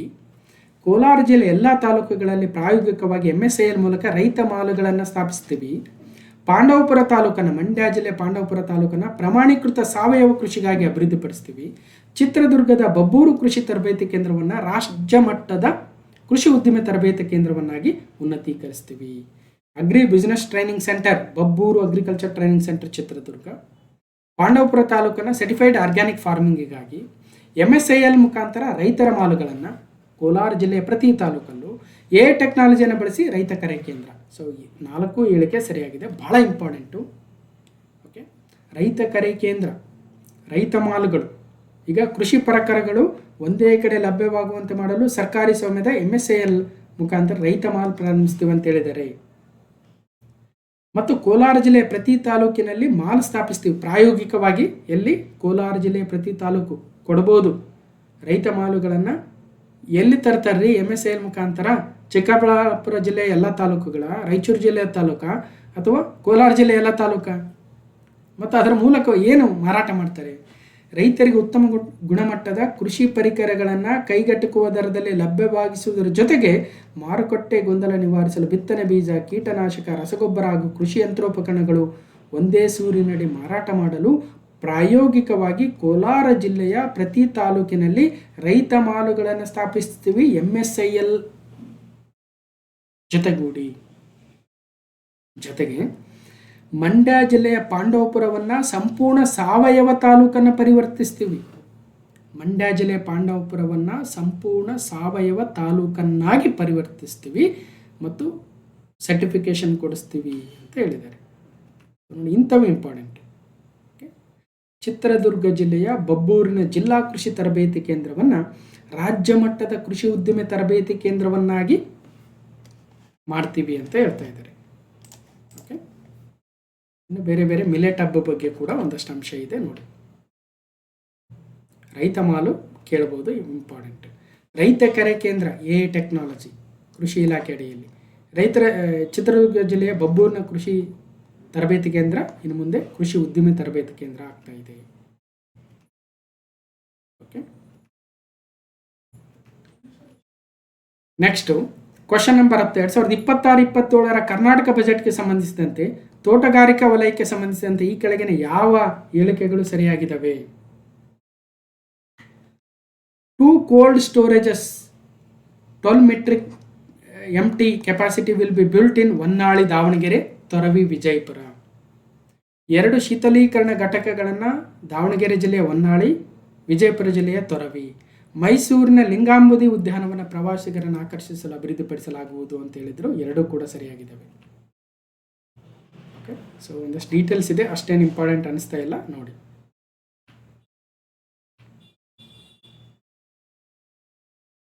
ತಜ್ಞರ ಕಾರ್ಯಸಾಧ್ಯತಾ ವರದಿ ಶಿಫಾರಸಿನಂತೆ ಡಂಬಳದಲ್ಲಿ ತೋಟಗಾರಿಕಾ ಕಾಲೇಜು. ಹೆಚ್ಚಿನ ಪ್ರವಾಸಿಗರನ್ನು, ಪರಿಸರ ಪ್ರೇಮಿಗಳನ್ನು ಆಕರ್ಷಿಸುವ ದೃಷ್ಟಿಯಿಂದ ಮೈಸೂರಿನ ಲಿಂಗಾಂಬುದಿ ಸಸ್ಯ ತೋಟವನ್ನು ಸಮಗ್ರವಾಗಿ ಅಭಿವೃದ್ಧಿಪಡಿಸ್ತೀವಿ. Question number 11. 26-27ಕ್ಕೆ ಸಂಬಂಧಿಸಿದಂತೆ ರೇಷ್ಮೆ ವಲಯಕ್ಕೆ ಸಂಬಂಧಿಸಿದಂತೆ ಭಾರತದ ರೇಷ್ಮೆ ಉತ್ಪಾದನೆಯಲ್ಲಿ ಕರ್ನಾಟಕವು ಸುಮಾರು 46% ಉತ್ಪಾದಿಸ್ತಾ ಇದೆ. ನೋಡಿ, ಕರ್ನಾಟಕವೇ ನಂಬರ್ 1 ರೇಷ್ಮೆ ಉತ್ಪಾದನೆಯಲ್ಲಿ. 2ನೇ ಹೇಳಿಕೆ, ರಾಮನಗರ, ಶಿಡ್ಲಘಟ್ಟ, ಹಾವೇರಿ, ಕಲಬುರಗಿ, ಮೈಸೂರಿನ ತಾಂಡವಪುರದಲ್ಲಿ ರೇಷ್ಮೆ ಪಾರ್ಕ್ಗಳನ್ನು ಸ್ಥಾಪಿಸಲಾಗುವುದು. 1 ಮತ್ತು 2 ಎರಡೂ ಸರಿಯಾಗಿದ್ದಾವೆ. ರಾಮನಗರ, ಶಿಡ್ಲಘಟ್ಟ, ಹಾವೇರಿ, ಮೈಸೂರಿನ ತಾಂಡವಪುರ ಹಾಗೂ ಕಲಬುರಗಿಯಲ್ಲಿ ಸಿಲ್ಕ್ ಪಾರ್ಕ್ ಸ್ಥಾಪನೆ. ಸೊ ರೇಷ್ಮೆ, ಭಾರತದ ರೇಷ್ಮೆ ಉತ್ಪಾದನೆಯಲ್ಲಿ 46% ಪಾಲು ಹೊಂದಿರುವ ಕರ್ನಾಟಕವು ದೇಶದ ರೇಷ್ಮೆ ರಾಜಧಾನಿಯಾಗಿದೆ. ಓಕೆ, ಈ ಪೇಮೆಂಟು, ಈ ಪಾವತಿ ವ್ಯವಸ್ಥೆಯನ್ನು ರೇಷ್ಮೆಗೂಡು ಮಾರುಕಟ್ಟೆಗಳಲ್ಲಿ ಈ ಹರಾಜು ಡಿಜಿಟಲ್ ವಹಿವಾಟುಗಳನ್ನು ಆರಂಭಿಸಿರ್ತಕ್ಕಂಥ ದೇಶದ ಮೊದಲ ಮತ್ತು ಏಕೈಕ ರಾಜ್ಯ ಕರ್ನಾಟಕ. ಸಿಲ್ಕ್ ಪಾರ್ಕ್ಗಳು ಎಲ್ಲೆಲ್ಲಿ ನೆನ್ಪಿಡಿ. ಇಷ್ಟು ಕ್ಲಾಸ್ ನಂಬರ್ 1079 ಮತ್ತು ಕರ್ನಾಟಕ ಬಜೆಟ್ ಮೇಲಿನ ಮೊದಲನೇ ಭಾಗ. ಇನ್ನೂ ಭಾಳಷ್ಟು ಬರೋದಿದೆ. ಸೊ ಎಲ್ಲವನ್ನು ತಾಳ್ಮೆಯಿಂದ ಕೇಳಿ ಅಂತ ಹೇಳ್ತಾ ಈ ವಿಡಿಯೋ ಹೇಗನ್ನಿಸ್ತು ಅಂತ ಕಮೆಂಟ್ ಮೂಲಕ ತಿಳಿಸಿ. ಮತ್ತು ಈ ವಿಡಿಯೋನ ಕಂಪ್ಲೀಟಾಗಿ ನೋಡಿರ್ತಕ್ಕಂಥ ಎಲ್ರಿಗೂ ಧನ್ಯವಾದಗಳು. ಮತ್ತು ಮುಂದಿನ ವಿಡಿಯೋದಲ್ಲಿ ಸಿಗ್ತೇನೆ ಅಂತ ಹೇಳ್ತಾ ಥ್ಯಾಂಕ್ ಯು.